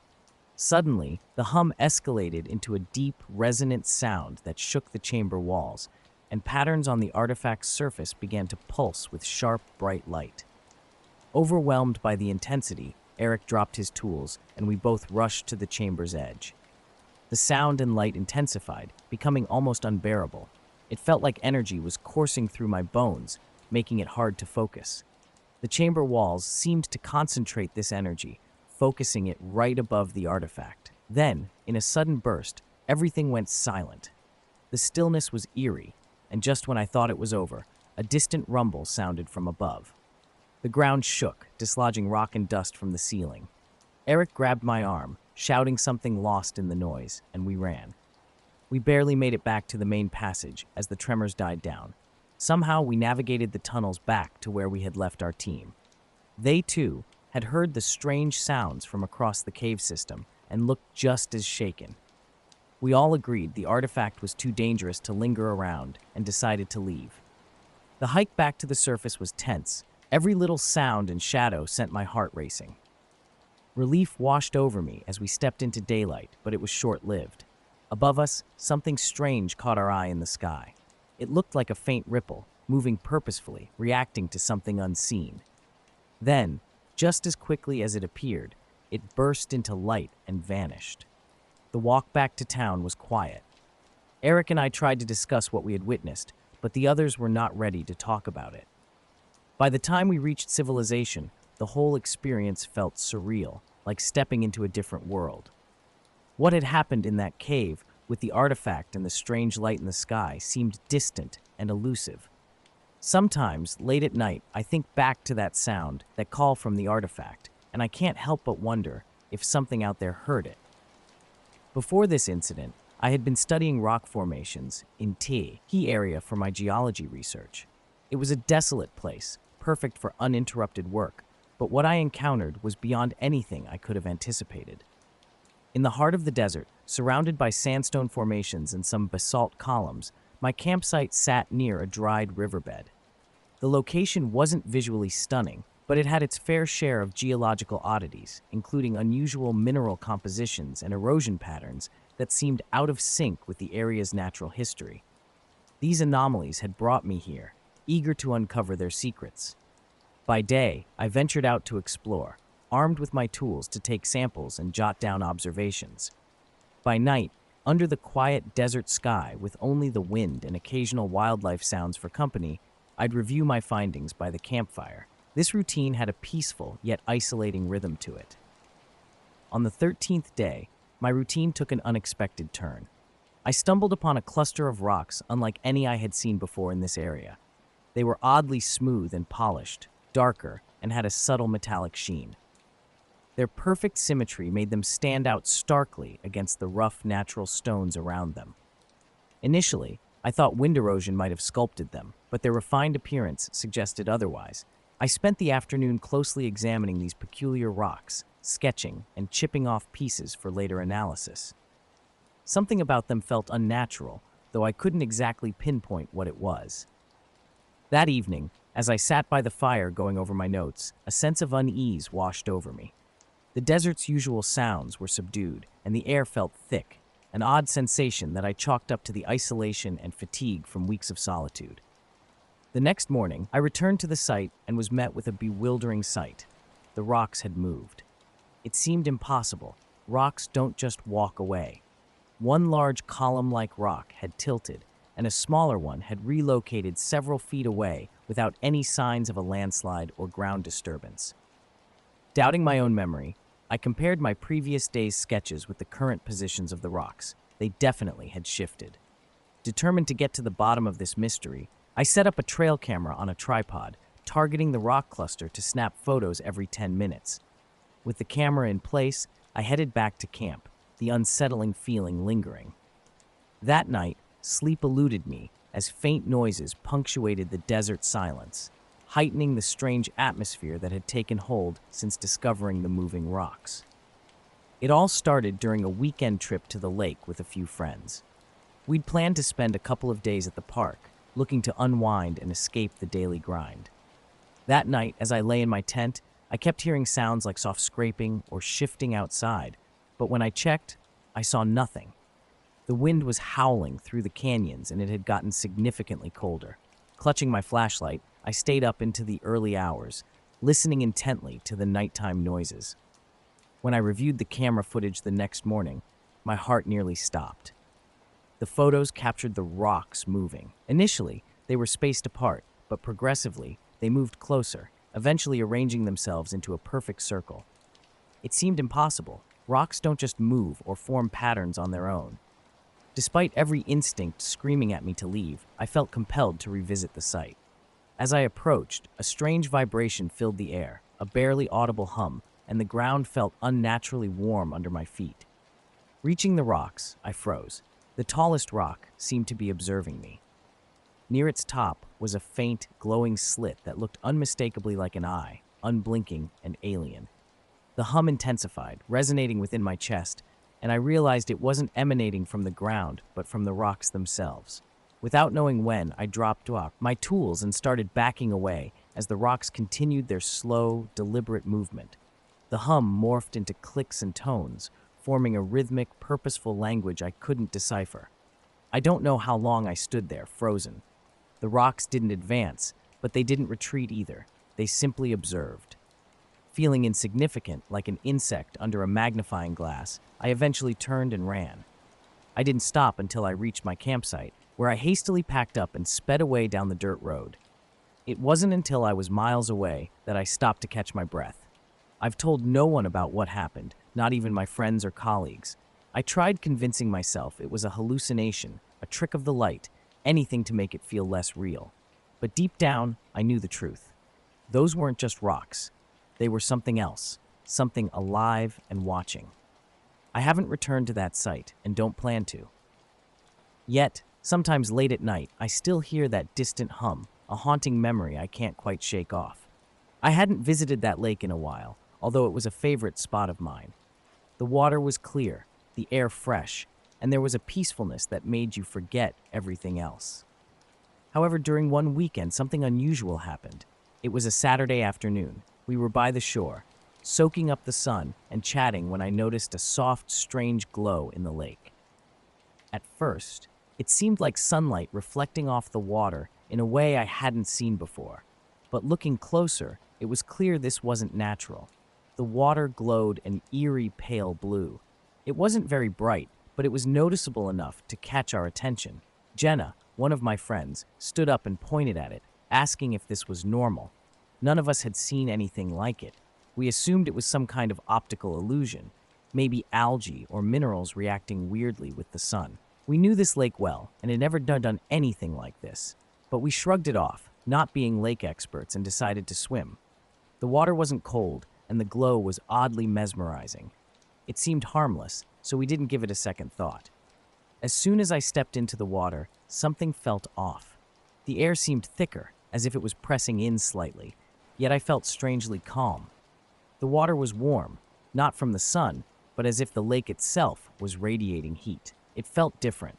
As I swam, my body felt weightless, unlike the usual resistance you feel in water. It was as if the lake was effortlessly holding us up. Everyone noticed it. We all floated with minimal movement, and the deeper we got, the more intense the sensation. It was like being fully relaxed, yet completely aware, almost hypnotic. At one point, I saw Jenna floating next to me. She seemed entranced, staring at the water with wide eyes. Concerned, I asked if she was okay, but she didn't respond. I shook her shoulder, and she only blinked slowly, as if waking from a deep sleep. She looked at me blankly, almost vacant after waking from a dream. There wasn't a word from her, just a slow nod, as if she was clueless about what had just happened. That's when I began to feel uneasy, yet there was a strange calmness I couldn't shake off. Looking around, I noticed everyone was behaving similarly. We were all floating in the lake, not swimming or playing as we usually would, seemingly entranced and drifting aimlessly, oblivious to time and the outside world. As I tried to dismiss the uneasy feeling, I couldn't help but notice the glow in the water. It wasn't just from the surface. The depths of the lake were lighting up, revealing large shapes moving beneath us. There was a low vibration in the water, a hum that resonated deep in my chest. It was subtle but unmistakable. "Do you guys hear that?" I called out but got no response. Everyone was still, just staring at the water. Feeling something was off, I swam towards the shore, wanting to distance myself from whatever was happening. But each stroke felt more strenuous, as if the water itself was resisting, pulling me back. The closer I got to what looked like a large, round stone beneath the surface, about 10 feet down, the stronger the pull felt. Upon a closer look, it wasn't a stone but a dark, smooth object with faint swirling patterns, pulsing faintly as if alive. Somehow, it was communicating, not through light or sound, but directly through the water, a presence I could feel deep in my bones and head. Suddenly, the calmness vanished, replaced by an overwhelming dread. I knew I needed to escape the water. I didn't know what that object was, but it clearly shouldn't have been there. I shouted for the others, but they didn't seem to hear, still captivated by the lake's surface. I pushed through the water, which now felt like swimming through tar, my limbs heavy as lead. It took all my strength to reach the shore. Once out, I turned back and saw Jenna, not floating but sinking slowly as if the lake was dragging her down. Panic set in. I yelled her name, but she didn't move or respond. Despite the lake's pull, I couldn't leave her. Ignoring the strange, heavy sensation, I plunged back into the water to save her. I was out on a routine patrol with 5 other fighter jets, flying in a tight pattern over the ocean. It was a calm, clear day, making flying seem effortless. Suddenly, the radio fell silent, except for the occasional check-in. I was keeping my usual watch on the sky and instruments when I felt a subtle shift in the air. My instruments began to glitch subtly. Radar flickers and erratic altimeter readings appeared. I reached out on the radio, only to find it dead, static filling my ears as I tried switching frequencies. Looking around, I could see the other jets and pilots clearly, yet we were cut off from each other. Then, my jet's systems worsened.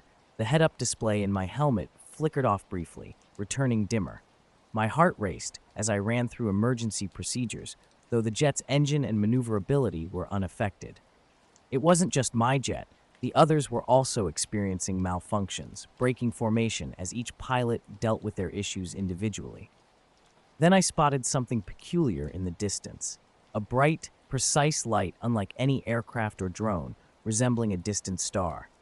Meanwhile, during a different outing, Jenna found herself in trouble in a lake.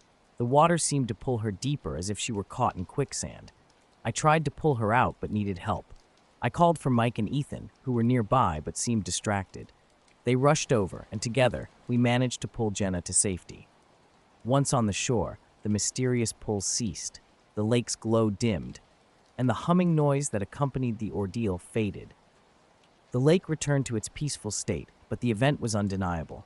We hastily packed up and left, vowing never to return. To this day, I'm unsure what we encountered, perhaps an alien organism or something else entirely. But one thing is certain, I'll steer clear of that lake. It was moving, but not in any ordinary way. It darted, stopped, and started, as if it were testing the air. As it drew closer, I could see it wasn't just a light. The object had a smooth, rounded shape, resembling a drop of liquid metal floating. It lacked wings or engines, anything typical for flight, yet it moved intentionally, as if it were alive.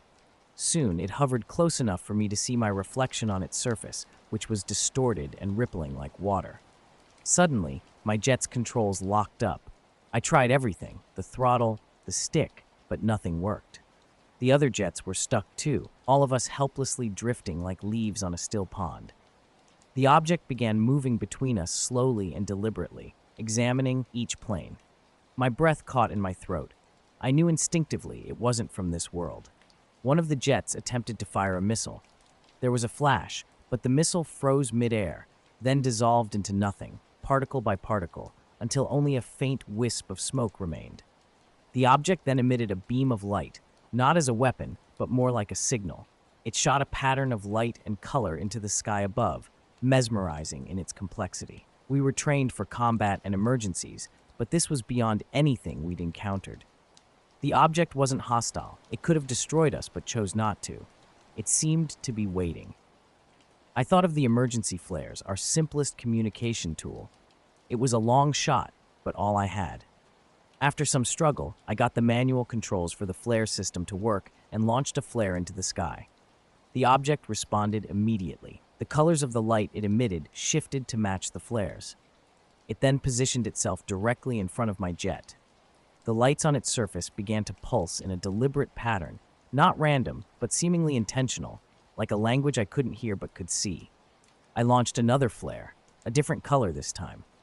The object responded again, matching the color and pulsing faster.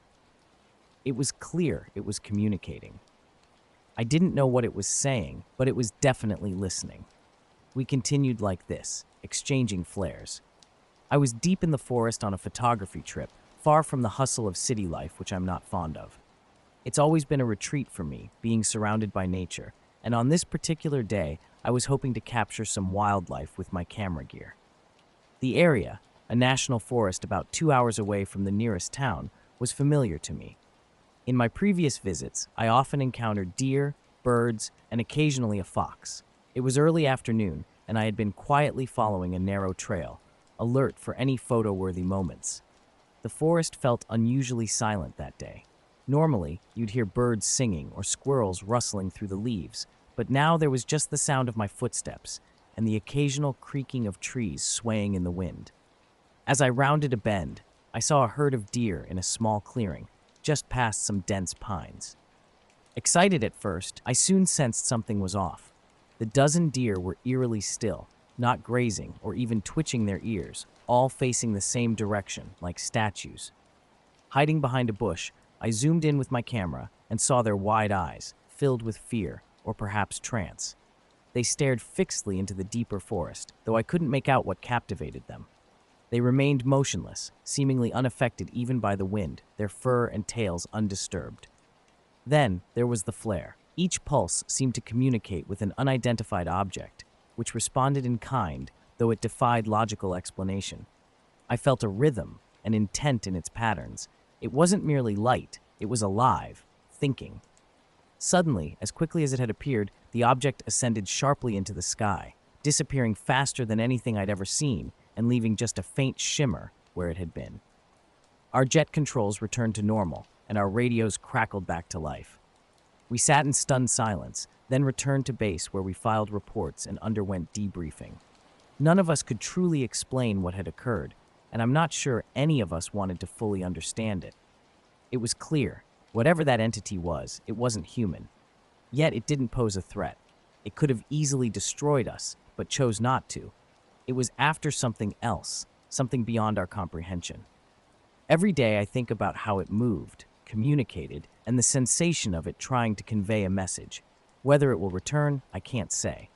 But if it does, I hope we're ready to listen. I decided to investigate after the flickering light became unnerving. Leaving my camera on the ground, I walked slowly towards the clearing. As I approached, the air around me felt different, heavy, like the atmosphere before a storm, though it wasn't exactly cold. My skin tingled, and the hairs on my neck stood up. When I entered the clearing, the deer there didn't even glance my way. They seemed completely unaware of my presence, so much so that I probably could have touched them, but their stillness made me nervous. Instead of approaching them, I followed their gaze. The forest became denser, and the light created odd patterns as it streamed through the branches. The further I walked, the stronger the tingling feeling grew. I began to hear a soft humming sound. Initially, it was almost imperceptible, but it grew louder as I continued. It was unlike anything I'd ever heard. It wasn't mechanical, nor did it sound natural. It had a rhythm, yet it was unlike any sound I recognized. Then, I saw something in the distance. At first, I mistook it for a play of light. A glow emanated from between the trees, soft and dim like moonlight, but it was the wrong time of day for that. As I got closer, I could see it clearly, a sphere about the size of a beach ball, hovering a few feet off the ground. The sphere wasn't solid in the conventional sense. Its surface rippled and shifted like liquid metal, but it didn't drip or flow. The glow from the sphere pulsed, growing brighter and dimmer in a deliberate rhythm. Standing there, the hum resonated louder, filling my chest. It felt almost musical, but it wasn't music. It was something entirely different. I froze, feeling almost as if the sphere was aware of me, although it had no eyes. That might sound crazy, but it's the only way I can explain it. Then I noticed the wildlife around me. Not just the deer, but birds perched silently on branches, a fox crouched nearby, and even a pair of raccoons, all fixated on the sphere and unmoving, as though entranced. None of them seemed to notice me. Their attention was solely on the sphere. I'm not sure how long I stood there. It might have been minutes or hours. Time seemed distorted. The sphere continued to pulse, and the hum's tone and intensity shifted as if it was trying to communicate, but I couldn't make out any message. Feeling lightheaded, as though I was too close to something formidable, I eventually started to back away. At first slowly, then more quickly as the humming intensified. The animals remained, still entranced by the sphere, even as I left. I used to work as a radar operator in the Air Force. It wasn't as high profile as being a pilot, but it suited me. The job was steady, and I got used to the constant hum of the machinery and the sight of endless green blips on the radar screen. Most nights, nothing out of the ordinary happened.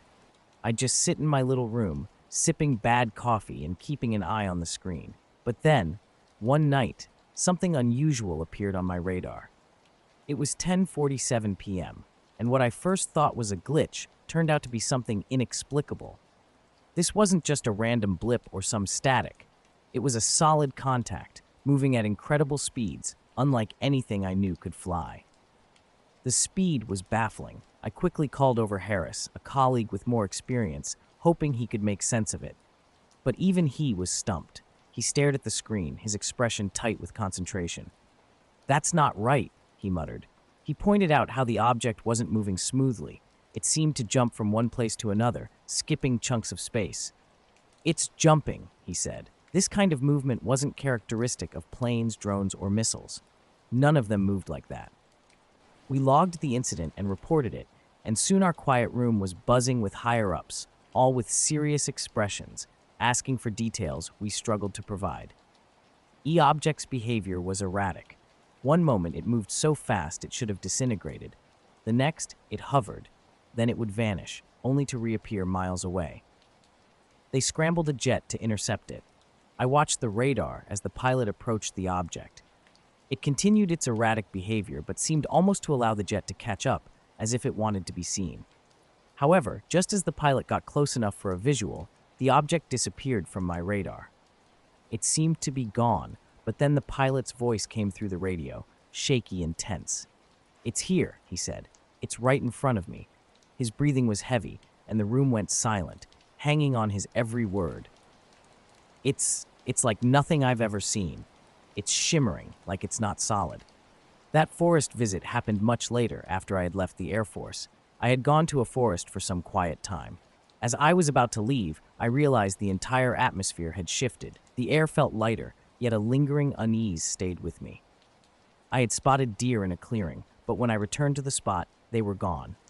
I ran to my truck and drove away as fast as I could, not daring to look back.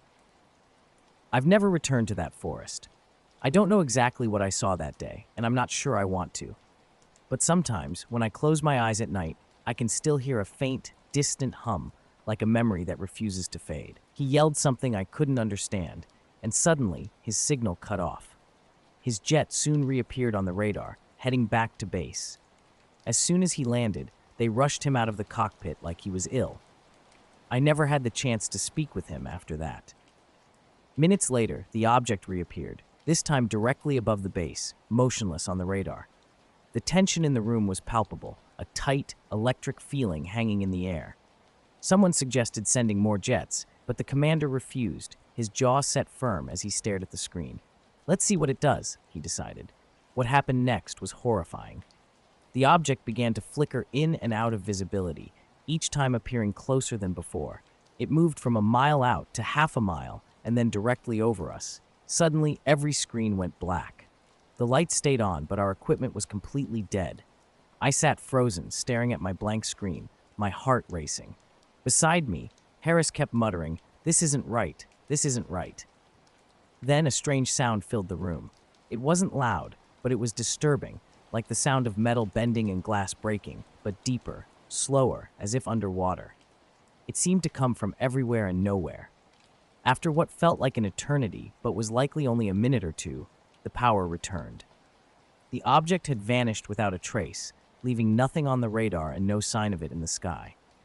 We were told it was a radar malfunction. That's what the logs said, and that's what we were instructed to say. But we all knew better. I transferred out a few months later, telling myself I needed a change, but deep down, I was afraid of encountering it again. I still think about it, especially at night. Sometimes I'll hear a plane overhead, and for a moment I'll wonder if it's them, whatever they were. That deep, unsettling sound haunts my dreams, and I wake up thinking, what if it wasn't the last time? That night, I hadn't planned to be out. On a whim, I grabbed my telescope and went to the park for some time alone under the stars. The weather was perfect, and the park was close enough to walk to without telling anyone. I figured I'd be back in just a couple of hours, enjoying the peaceful night. I headed to the local park after sunset, carrying my telescope in a small backpack filled with essentials, a notebook, a flashlight, and some snacks. The park was dimly lit by a few streetlights along the main path, but largely plunged in darkness, which was just what I needed. There's this hill at one end that offers a great view of the sky, so that's where I decided to set up. It was peaceful up there, just me, the crickets chirping, and a faint hum of traffic in the background, easy to ignore. My telescope, a mid-range model I'd bought years ago, wasn't top of the line, but did the job for a night of casual stargazing. I started observing the usual suspects: bright stars, constellations, and a couple of planets I could name. It was a relaxing way to spend the evening, just lying back and taking in the vastness of space. After a while, though, I spotted something unusual. a cluster of stars near the horizon that caught my attention. They weren't part of any known constellation and were arranged too symmetrically, almost artificially, which struck me as odd. I thought maybe there was something off with my telescope, so I tweaked the focus and adjusted the lens, but the strange grid-like pattern remained unchanged. Intrigued, I sat there fixated on these stars, trying to decipher their arrangement. Then they started blinking, not the usual twinkling you'd expect from stars, but in a deliberate sequence, almost like a rhythmic code. I quickly began jotting down the pattern in my notebook. It looked like Morse code at first, just random dots and dashes, but the more I observed, the more it seemed like a structured message, possibly a signal meant to communicate something. I didn't have my phone with me to look up what it could mean, and I was hesitant to leave in case the pattern changed or disappeared. So I stayed, recording every blink and every sequence. Hours slipped by in this way. Around midnight, the pattern in the blinks shifted, becoming slower and more regular, as if whatever was causing them was waiting for a response. A chill ran through me at the thought that maybe, just maybe, it knew I was watching. I glanced around nervously with my flashlight, half expecting to find someone or something behind me, but it was just me and the empty park. Turning back to the telescope, I refocused and then saw something else, something large and dark that seemed to block out part of the sky, just beyond the grid of blinking stars. It wasn't just stars up there. There was something else, unmistakable and unnerving. My hands were shaking as I tried to keep the telescope steady, staring at something huge and solid moving slowly through the sky. It wasn't a cloud or a shadow. The object, bigger than anything I'd ever seen, resembled a ship, but unlike any I could imagine. Its surface was smooth, almost reflective, devoid of any lights or markings. Hovering there, silent and ominous at the edge of the atmosphere, it seemed out of place against the backdrop of the silent, blinking stars. The stars, or so I thought initially, turned out to be lights from the ship, not from the sky. As I watched, a wave of panic rose in my chest. Something wasn't right. I thought about running home, but my legs wouldn't move, as if glued to the ground. Then, the blinking lights started again, faster this time, shifting into a new pattern. It took me a moment to realize they were forming letters, English letters, spelling out help right there in the sky. I froze, my mind racing. Help? But who or what needed it? I didn't scream. Instead, I grabbed my notebook and frantically wrote down the letters as they appeared. Danger, trapped, escape. The message was urgent, clear, yet I couldn't make sense of it. Whatever was out there, it was in trouble and reaching out. Fear mixed with a strange sense of responsibility washed over me, as if I'd been chosen for something I didn't understand. Then, as suddenly as it had begun, the blinking stopped. The grid of lights faded, and the massive ship began to drift away silently, disappearing into the darkness like a shadow melting into the night. I sat here for a long time after the ship had gone, trying to process what I'd seen. The ship, the message, the lights. It felt like a dream, but the notes in my hand were proof it wasn't. Eventually, I packed up my telescope and walked home in a daze, replaying the events over and over in my mind. I still don't know what it meant or why it chose me. Since that night, I've returned to the park a few times, hoping to see something, but the sky has been normal, just stars and constellations. I've thought about telling someone, scientists, authorities, anyone, but I don't know how to explain it without sounding crazy. All I have are my notes and the memory of that night. The encounter didn't feel random. It felt deliberate, like a warning or a plea for help. Whatever it was, it's still out there, and I can't stop wondering if it will come back. Pilots like us, we're used to weird stuff. Lights in the sky, instruments going haywire. Usually, it's just bad weather or a glitch. But this time, Command was spooked and wanted answers, so they sent us, a squadron of 5 in F-16s, to check it out. Captain Daniels was in charge, I was his right hand, and we had 3 other solid, sharp pilots, Carter, Lopez, and Singh. It was a routine start, clear skies, calm seas below, jokes crackling over the comms. About an hour in, though, things took a turn. My instruments flickered erratically. The altimeter and compass couldn't seem to hold a reading. I noticed Carter's jet drifting left, his wing dipping as he reported sluggish controls. Captain Daniels kept his cool, telling us to stay in formation and switch to manual control if needed. Just when we were trying to manage these glitches, a strange, bright light appeared ahead. It was unlike anything usual, not a flare, not a reflection, but a soft, glowing mist, pulsing in and out. As we got closer, it seemed to move towards us, expanding and swallowing up the horizon. Then, as if on cue, our radios died, replaced by a low hum that seemed to vibrate through me. My jet's controls froze, no response to the stick or pedals, as if the jet was being pulled forward by an unseen force. Amidst the chaos, Captain Daniel's voice came through, distorted and urgent, telling us to eject. I reached for the ejection lever, but before I could pull it, the light swallowed us whole. It wasn't blinding, but overwhelmingly bright, and suddenly everything outside my cockpit vanished into an endless white void. My stomach lurched as if we were spinning, but with the instruments dead, there was no way to confirm. When the light finally faded, I wasn't in the sky anymore. My jet sat on something solid, resembling ground, in a place that was nothing like Earth. The cockpit canopy was dark, controls dead. I hit the emergency release. The canopy hissed open, and cool, metallic-scented air rushed in. Stepping out, I was struck by the sight, a dull, grayish-green landscape, smooth yet uneven like polished stone. In the distance, jagged, geometric structures towered, glowing faintly with that same pulsing light we'd seen earlier. Above, the sky swirled in deep purple, with two massive moons casting an eerie glow. Daniels was already out of his cockpit, gesturing for us to join him as we got out of our jets, which were scattered around in a rough circle. As we silently and tensely gathered together, nobody really knew what to say. Carter kept scanning the sky, almost as if he was waiting for it to fall on us, while Singh muttered something about alien abductions under his breath, but no one responded to him. "Everyone okay?" Daniels checked in with us, and we all nodded, though it was clear from everyone's expressions that we were anything but okay. Just as we were about to start figuring things out, a deep, resonating hum interrupted us. This sound wasn't like anything mechanical. It was more alive, like a giant heartbeat echoing around us. We all turned towards where it was coming from. That's when we saw them. 5 beings, not human, with elongated bodies and limbs that moved in an eerily fluid manner. Their skin was a pale, translucent blue, and instead of regular facial features, they had faint glowing lines where you'd expect eyes and mouths to be.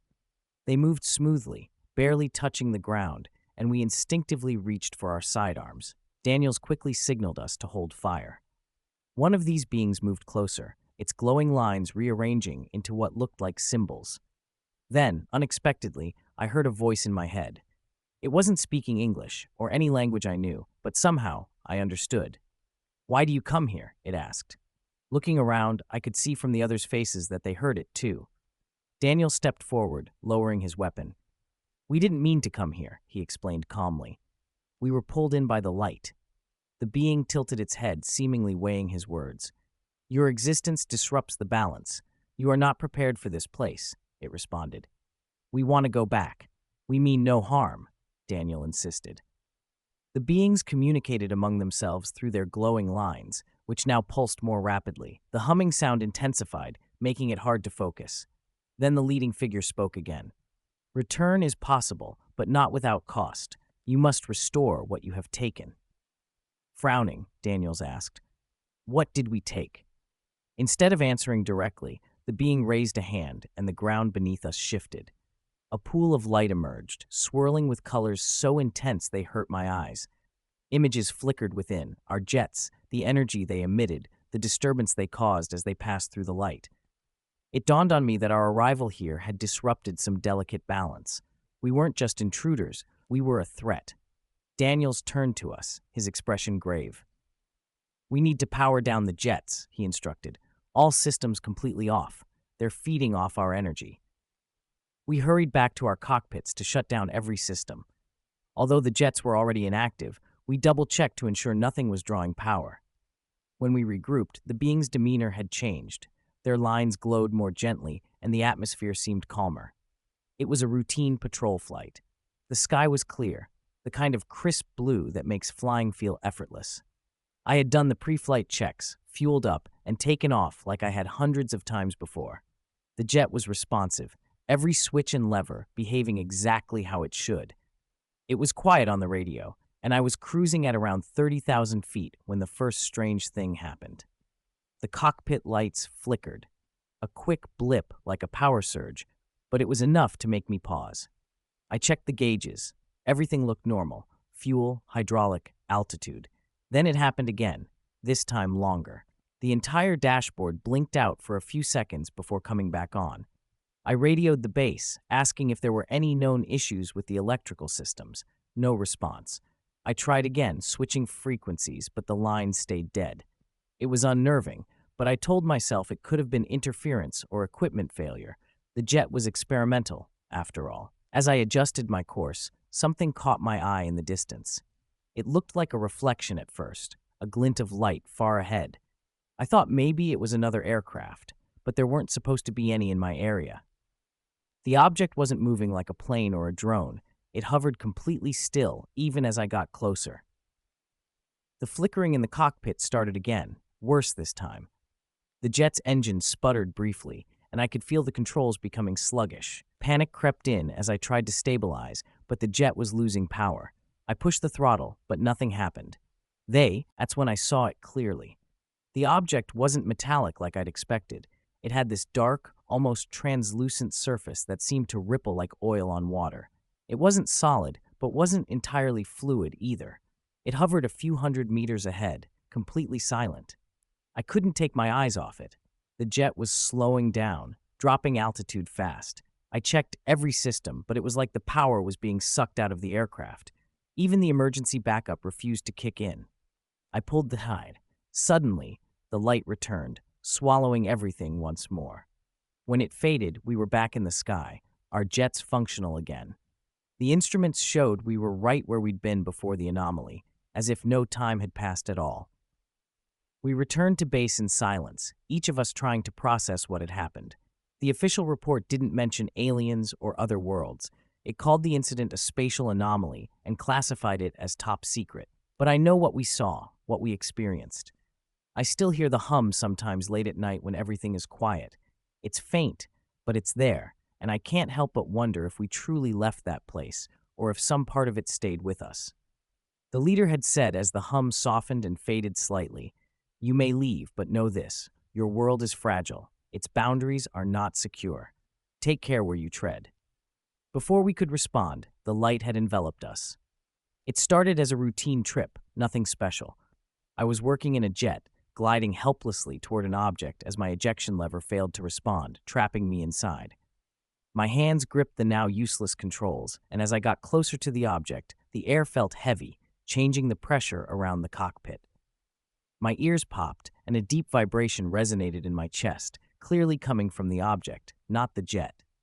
Suddenly, the jet just stopped mid-air, as if hitting an invisible wall, and the object crept toward me slowly but with purpose. Then, everything went dark. When I regained consciousness, I was still in the cockpit, but not in the sky. Everything around was pitch black, an endless void. My first thought was I had crashed and was hallucinating, but the jet was completely intact, upright, and I was unharmed. Then, light flooded the space, a strange light that emanated from everywhere, soft yet blinding. Shadows began to form, moving without a clear source, and the object from before hovered above me. Its surface displayed a shifting pattern, pulsating faintly as if it were breathing. A low hum filled the cockpit next. It wasn't a noise I heard with my ears, but felt throughout my body. My skin tingled, and my chest tightened as the controls flickered before darkening once more. The hum intensified, and the jet shook violently. I feared this was the end, that the object would either crush me or tear the jet apart. However, the shaking ceased, and the hum shifted into a rhythmic pattern, almost like a signal. It was scanning me, not just the jet, but me personally. The patterns on the object's surface sped up, and I felt an intangible pull, as if it were extracting something from my mind, memories and images I wasn't even consciously thinking about. I tried to resist, to block it out, but it was overpowering. I couldn't discern its intentions, only that it was extracting everything from me.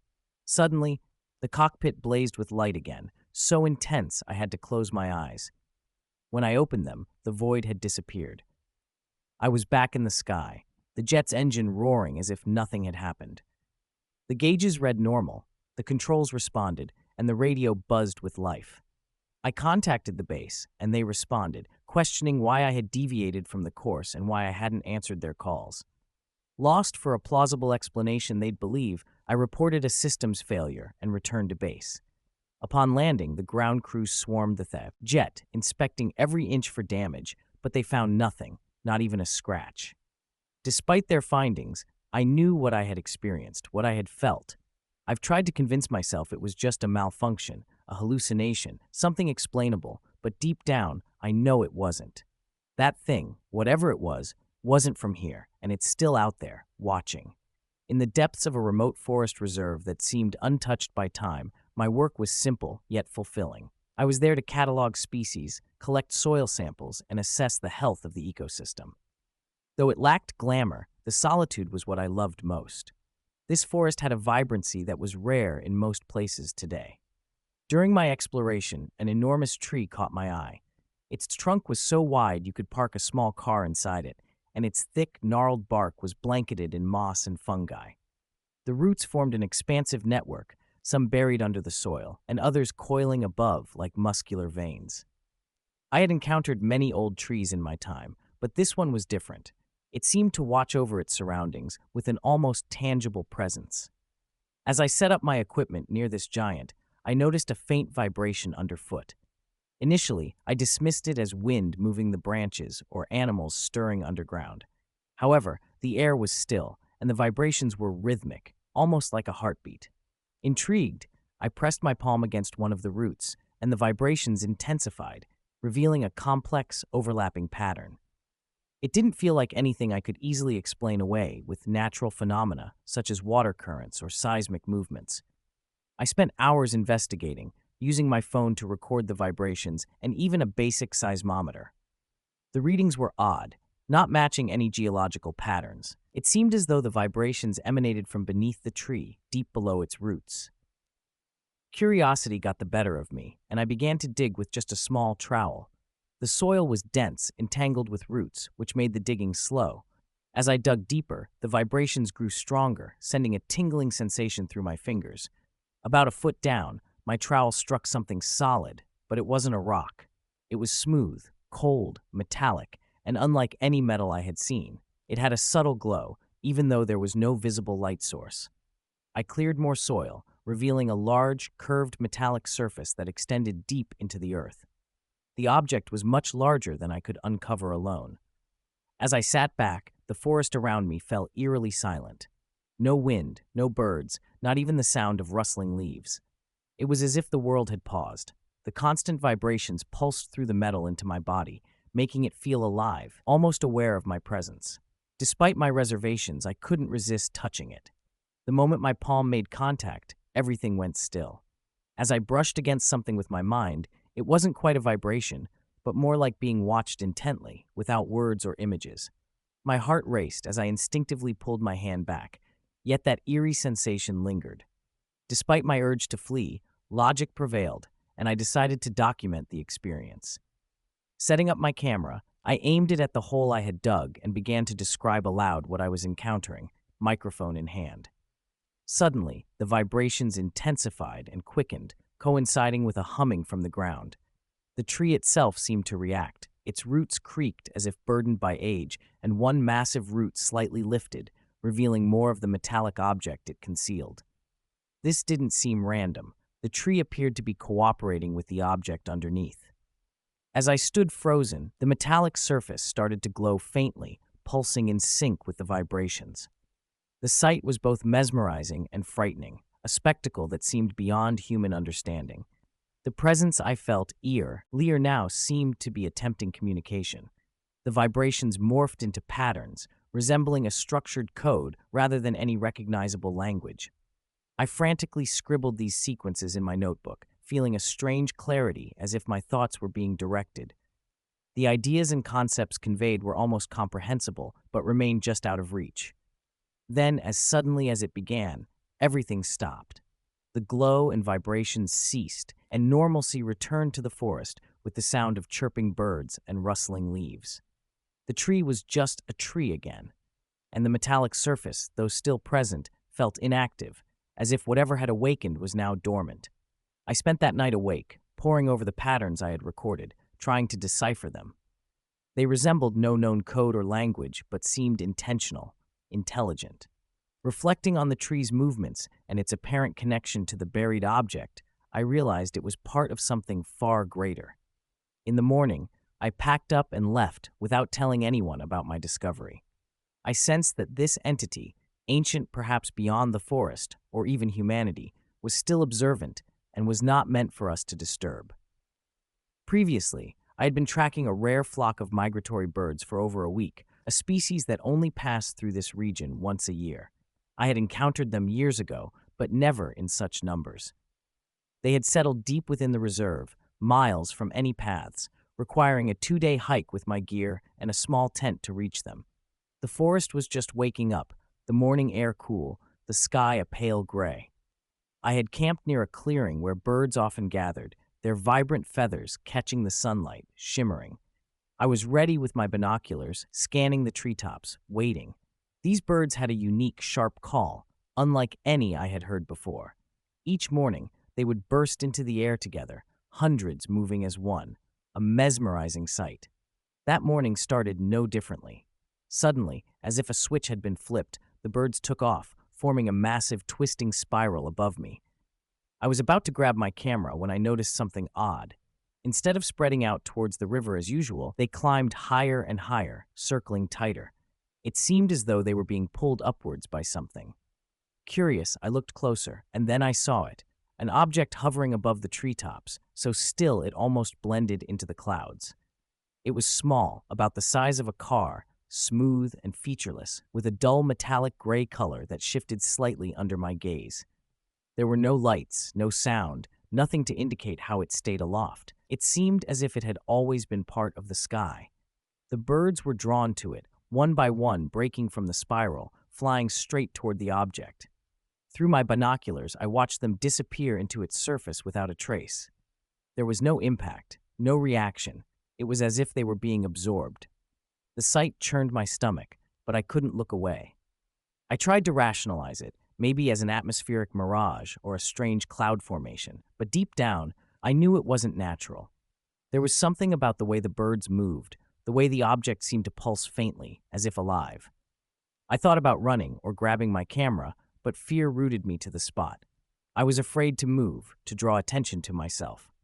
Then, as suddenly as it had appeared, the object began to rise. It moved smoothly, effortlessly, climbing higher until it was just a speck in the sky and then disappeared into the clouds. The forest fell silent. The birds were gone, and with them, the usual sounds of the morning. Even the wind seemed to stop. I stood there for what felt like hours, my mind racing, trying to make sense of what I had just witnessed. I had just seen something unbelievable, and it took me a while to even process it. I was out in the reserve when I saw a silent craft hover and take a flock of rare birds. I packed up my gear after a bit, not looking back once, and hiked back to the safety of the ranger station. The idea of telling anyone about it crossed my mind, but who would believe such a story? They'd probably think I was either making it up or had lost my mind. I never returned to that area. Even thinking about it gives me the creeps. Sometimes, when it's late at night, I still hear the high, sharp calls of those birds in my head and wonder if they're still out there, wherever they were taken. Meanwhile, in a completely different setting, we had launched from the Cape on a routine mission to deploy 2 satellites aimed at enhancing surveillance capabilities. Everything was going as planned. We had a clean launch, reached orbit with no issues, and were getting ready to release the satellites. I was running diagnostics on the first satellite when we picked up a strange signal. It wasn't like the usual space noise. It was rhythmic, almost musical. Captain Reeves reacted first, ordering us to pinpoint its origin while he updated the ground control. The signal was faint and didn't come from Earth or any known satellite. It was out there, beyond where we were supposed to be. With ground control's cautious agreement, we altered our path to follow the signal. As we approached, we could make out that the source was a small, tumbling object, dark and seamless, almost like it was organic. It emitted no heat and didn't show up on radar, but the signal was unmistakably coming from it. Reeves decided we needed a closer look. Since our shuttle wasn't equipped for docking, Martina and I suited up for an EVA to approach it.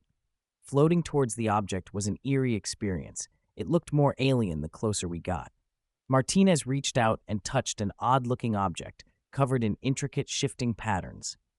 As soon as he did, the thing lit up with energy and began to hum, vibrating through our suits. The patterns moved, glowing softly, while the signal we were tracking intensified to a near-deafening pitch. Before we had a chance to back away, our shuttle went nuts. Lights flickered, and the engine shut down. Over the comms, I could hear Reeves panicking, trying to regain control. As Martinez and I tried to scramble back to the shuttle, a beam, more a stream of particles than actual light, reached out from the object and latched onto the shuttle, pulling it slowly toward itself. Reeves yelled at us to get inside, but the airlock was jammed, all systems unresponsive. Clinging to the hull, we felt powerless as the object drew us in closer. Inside the shuttle, the lights flickered on and off, casting strange patterns on the walls like shadows without a source. Then I heard a voice, not through the comms or in my ears, but inside my head. It didn't use words, but I understood. It was asking for help. The object wasn't a weapon or trap, but a damaged vessel, stranded and caught by Earth's gravity. It had been emitting a distress call, and now it was tapping into our shuttle's systems for energy. Somehow, Martinez and I got the airlock open manually, and we piled back inside where Reeves was pale, desperately clinging to the controls. The shuttle's power was being siphoned off to the object. In a moment of desperation, I spoke aloud to the object, telling it that we couldn't survive without power, but would help if it released us. The humming from the object softened, as if it was listening. Suddenly, the shuttle jolted, the connection broke, and the object drifted away, its glow fading. System by system, our shuttle came back to life, and the engines roared to life. Without waiting for clearance from ground control, Reeves fired the thrusters, and we shot back to Earth. After hours of debriefing, the official report dismissed it as an encounter with unknown space debris. But we knew it was more. The object was alive in its own way, desperate and stranded. I still think about that voice in my head, how it felt. Whatever it was, it meant us no harm. It just wanted to survive, and for a brief moment, we were its only hope. Earlier that day, it was just another routine test flight for me, piloting a cutting-edge new stealth jet. Nothing out of the ordinary until that encounter. I had been flying the jet for months, familiarizing myself with its every function. Well, so I thought. It was just another clear day with perfect visibility over the Nevada desert, about 4,000 feet up. These test flights were routine, meant to gather data and push the jet to its limits, usually nothing out of the ordinary. But then, something unusual caught my eye. Off my left wing, a dark, smooth, featureless shape hovered. It wasn't large, about the size of a car, and unlike any drone or plane I'd ever encountered. No lights, no markings, just there. I immediately reported it. Control, this is Alpha 2. I've got a visual on an unidentified object bearing 270 at 500 yards. The control tower asked me to repeat the message, and I confirmed the sighting. They told me to keep it in sight and wait for further instructions. As I watched, the object didn't move like anything I'd known. It stayed level with me, matching my speed and altitude as if it was examining me. Then, my radar started going crazy, lighting up with alerts, but none of it made any sense. The instruments couldn't lock onto it. According to them, it wasn't even there. Suddenly, it zipped right in front of me, blocking my path. I jerked the jet up and to the left, the G-forces pressing hard against me, but the object stayed with me, mirroring my every move precisely. It was terrifying. This thing wasn't just following, it was anticipating my maneuvers before I made them. No matter how I tried to shake it, zigzagging, rolling, diving, it matched me perfectly. I felt trapped, like a mouse with every escape route blocked. In desperation, I radioed control. I've got no evasion options. This thing's on me like glue. The order came to disengage and return to base, but disengaging seemed impossible. It seemed to know my every move before even I did. Panic set in, a feeling we pilots are trained to suppress. I started throwing the jet into erratic, nonsensical moves, trying anything to disrupt its rhythm. The jet creaked and groaned under the strain. My hands ached from gripping the controls, and sweat dripped down my face.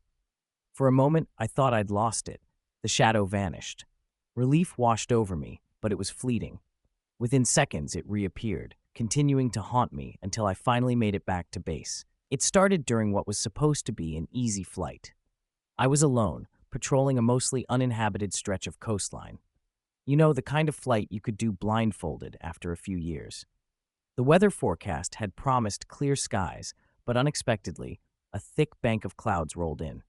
They were big, heavy ones. I didn't think much of it. After all, you fly through worse conditions all the time. As I entered the cloud around 10,000 feet, it was like flying through a wall. I couldn't even see the wings of my own aircraft. My instruments were working fine, but there was this strange static in my headset. It was faint, but it was there. I figured it was just interference from the moisture or the plane's electronics. Clouds do that sometimes. Suddenly, everything changed. My comms were dead. I couldn't get through to control. No radar, no navigation, not even basic altitude readings. Every system was out. The cockpit lights flickered, and the engine sounded like it was under some kind of strain. That's when I noticed the object. It pulsed above me, sending a ripple of light running across it. It's a surface. It wasn't just a shadow anymore. It shimmered, almost translucent, like it was made of liquid glass. I felt a pressure in my head, like a low hum that wasn't a sound but something deeper. It made my teeth ache. In a moment of either desperation or instinct, I started talking to it out loud. "I don't know what you want," I said, "but I'm not your enemy." The hum stopped just like that. The pressure in my head vanished, and the object moved again, slower this time. It circled me almost lazily before pulling ahead and stopping dead in my path. It hung there for a moment, then shot straight up, disappearing into the sky faster than I could blink. My systems came back online all at once. The sudden flood of lights and sounds was almost overwhelming. Control was shouting in my ear, asking for my status, but I didn't answer right away. I was too busy staring at the empty sky where the object had been. I made it back to base somehow. They debriefed me for hours, asking the same questions over and over. What did it look like? How did it move? Did it attack? I told them everything, but I could tell they didn't believe half of it. They chalked it up to equipment failure and pilot error. But I know what I saw. That thing wasn't human. It wasn't from here. And whatever it was smarter than me, faster than me, better than anything we ever put in the sky. I still fly, but I keep one eye on the horizon now. I don't think it's coming back for me, but if it does, I don't know if I'll be lucky enough to outfly it again. As I was flying, the static on the radio changed from random noise to a rhythmic pattern, almost like clicking. I gripped the controls tighter, trying to decide if the sound was from something mechanical or natural. Before I could figure it out, I emerged from the cloud, and the sunlight hit me starkly, making everything seem normal again. I took a deep breath, checked over the controls, and everything appeared fine. Out of habit from flying through such weather, I glanced at my wings, and that's when I noticed something on the right wing near the tip. At first, it looked like debris, maybe a piece of fabric from a weather balloon or a shredded plastic piece. But it wasn't fluttering in the wind. It clung to the wing with long, translucent tendrils that wrapped around like fingers. The main body was almost see-through, with slow-pulsing blue and purple veins, resembling a living jellyfish. I attempted to shake it off by dipping the wing, jerking the stick, and even climbing a few thousand feet to see if the change in pressure would help. Nothing worked. It just clung tighter, almost as if it sensed my attempts. My heart raced as I contacted base control. Echo 1 to base. I've got something unidentified on my wing. It's biological. Please advise. The response was garbled with static and rhythmic clicking similar to what I heard earlier. I repeated my message, but the static worsened. Giving up on the radio, I turned it off to focus on the creature, which began to move. Its body rippled as if breathing, and the tendrils reached further along the wing. Contemplating a climb to possibly kill it with cold seemed too risky. Instead, I started a slow descent, aiming to get back to base quickly. That's when my instruments malfunctioned. My altimeter spun out of control, the compass needle flicked erratically, and the speed gauge stopped working. Even my backup systems failed. The static in my headset intensified, now mixed with a deeper sound, like a low growl. Amidst this chaos, I spotted a light in the distance, pulsing in sync with the creature's veins. Initially, I thought it was another plane, but its movement was too steady and deliberate.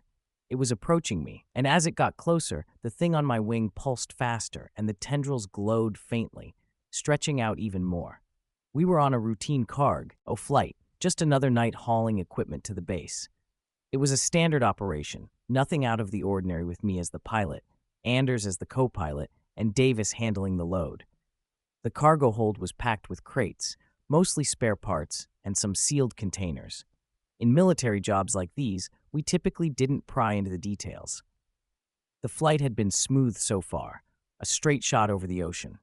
The weather was clear, the instruments checked out, and we'd been at cruising altitude for hours, with only the hum of the engines and Anders starting a story filling the quiet. Suddenly, the quiet was broken. The light in the distance grew brighter and closer, and I could now make out its shape, a massive oval craft, black and smooth like obsidian, moving silently and defying the laws of aerodynamics I knew. It was right behind me, filling up my rearview mirrors, not firing any weapons or making threatening moves, like just following and matching my maneuvers with unsettling ease. It seemed to be toying with me, or studying me. As panic set in, I slammed the throttle forward, pushing my plane to its limits. The thing on my wing, the same blue and purple as the veins in its body, tightened its grip, almost as if clinging for dear life. Then, the clicking in my headset turned into a high-pitched, unbearable screech. I ripped off the headset and threw it aside. Realizing I couldn't outrun the craft, I focused on the creature attached to the wing. It wasn't just a parasite, it was a beacon. I remembered the emergency flares. They weren't much, but they burned hot. I popped the canopy slightly, just enough to release a flare.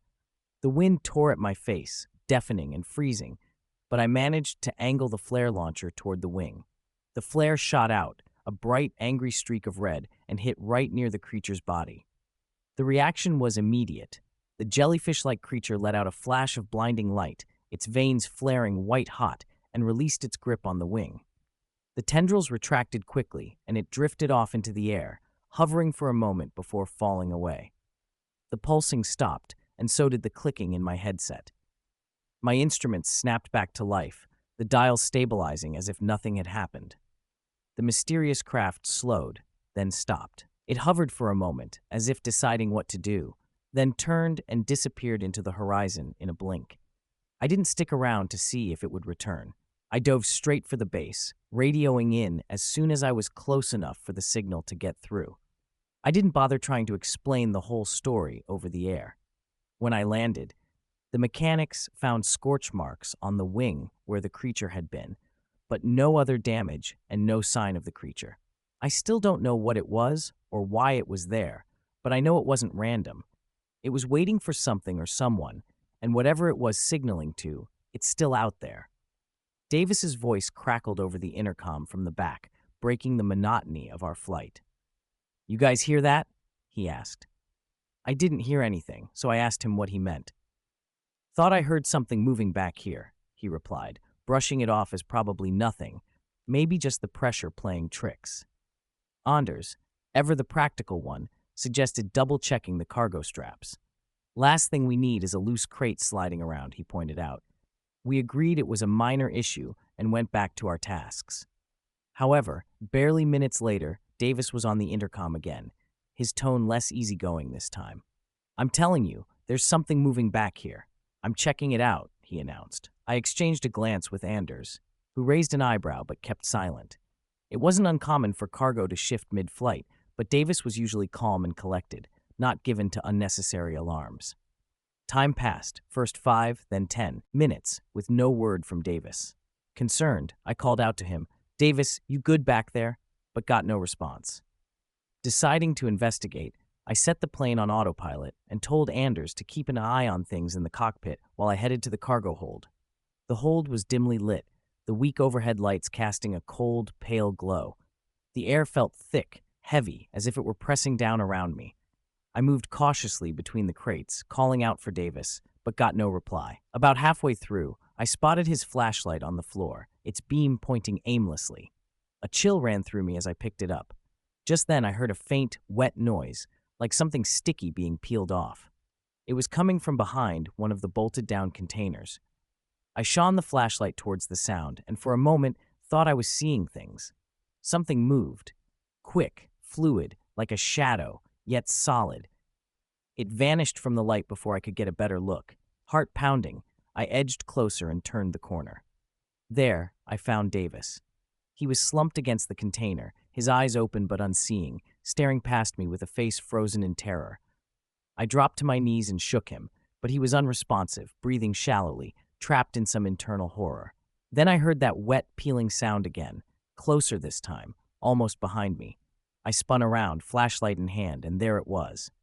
Crouched low, half hidden in the shadows, was a creature slick and dark, shimmering faintly like oil. It wasn't large, about the size of a dog, but its form was all wrong, sharp angles and smooth curves that seemed impossible. Its eyes, glowing slits, watched me intently. Frozen, I couldn't tear my gaze away. My legs felt heavy, my mind screamed to run, but my body wouldn't respond. Then the creature made a low, vibrating hum that resonated in my chest, more felt than heard.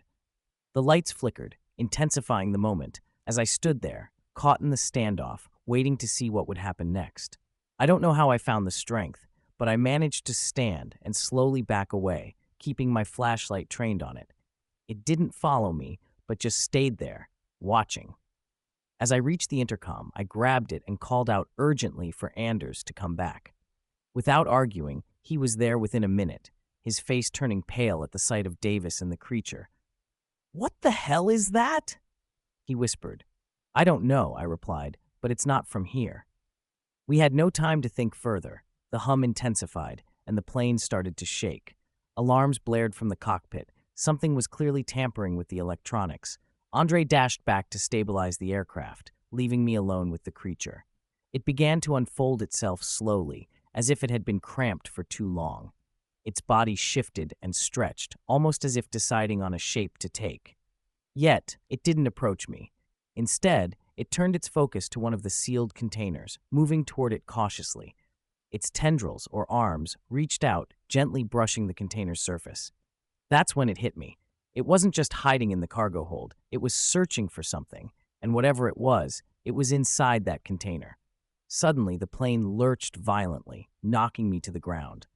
The creature stopped, its glowing slits narrowing. I scrambled back, calling for Anders, but got no response. The alarms grew louder, and the plane struggled to remain airborne. Just when I thought the creature might attack, it retreated into the shadows. Soon after, the humming ceased and the plane stabilized. Anders finally regained control, and we made an emergency landing at the nearest base. When the crew opened the cargo hold, the creature had vanished. Davis was found alive but unresponsive, and the sealed container was open, its contents missing. The military took over, giving us strict orders not to discuss any of it. Davis eventually recovered, but he never spoke of what he saw. I still don't know what that thing was or what it wanted, but one thing is clear: it wasn't here by accident. Whatever it was running from, it's still out there, and it was definitely running from something.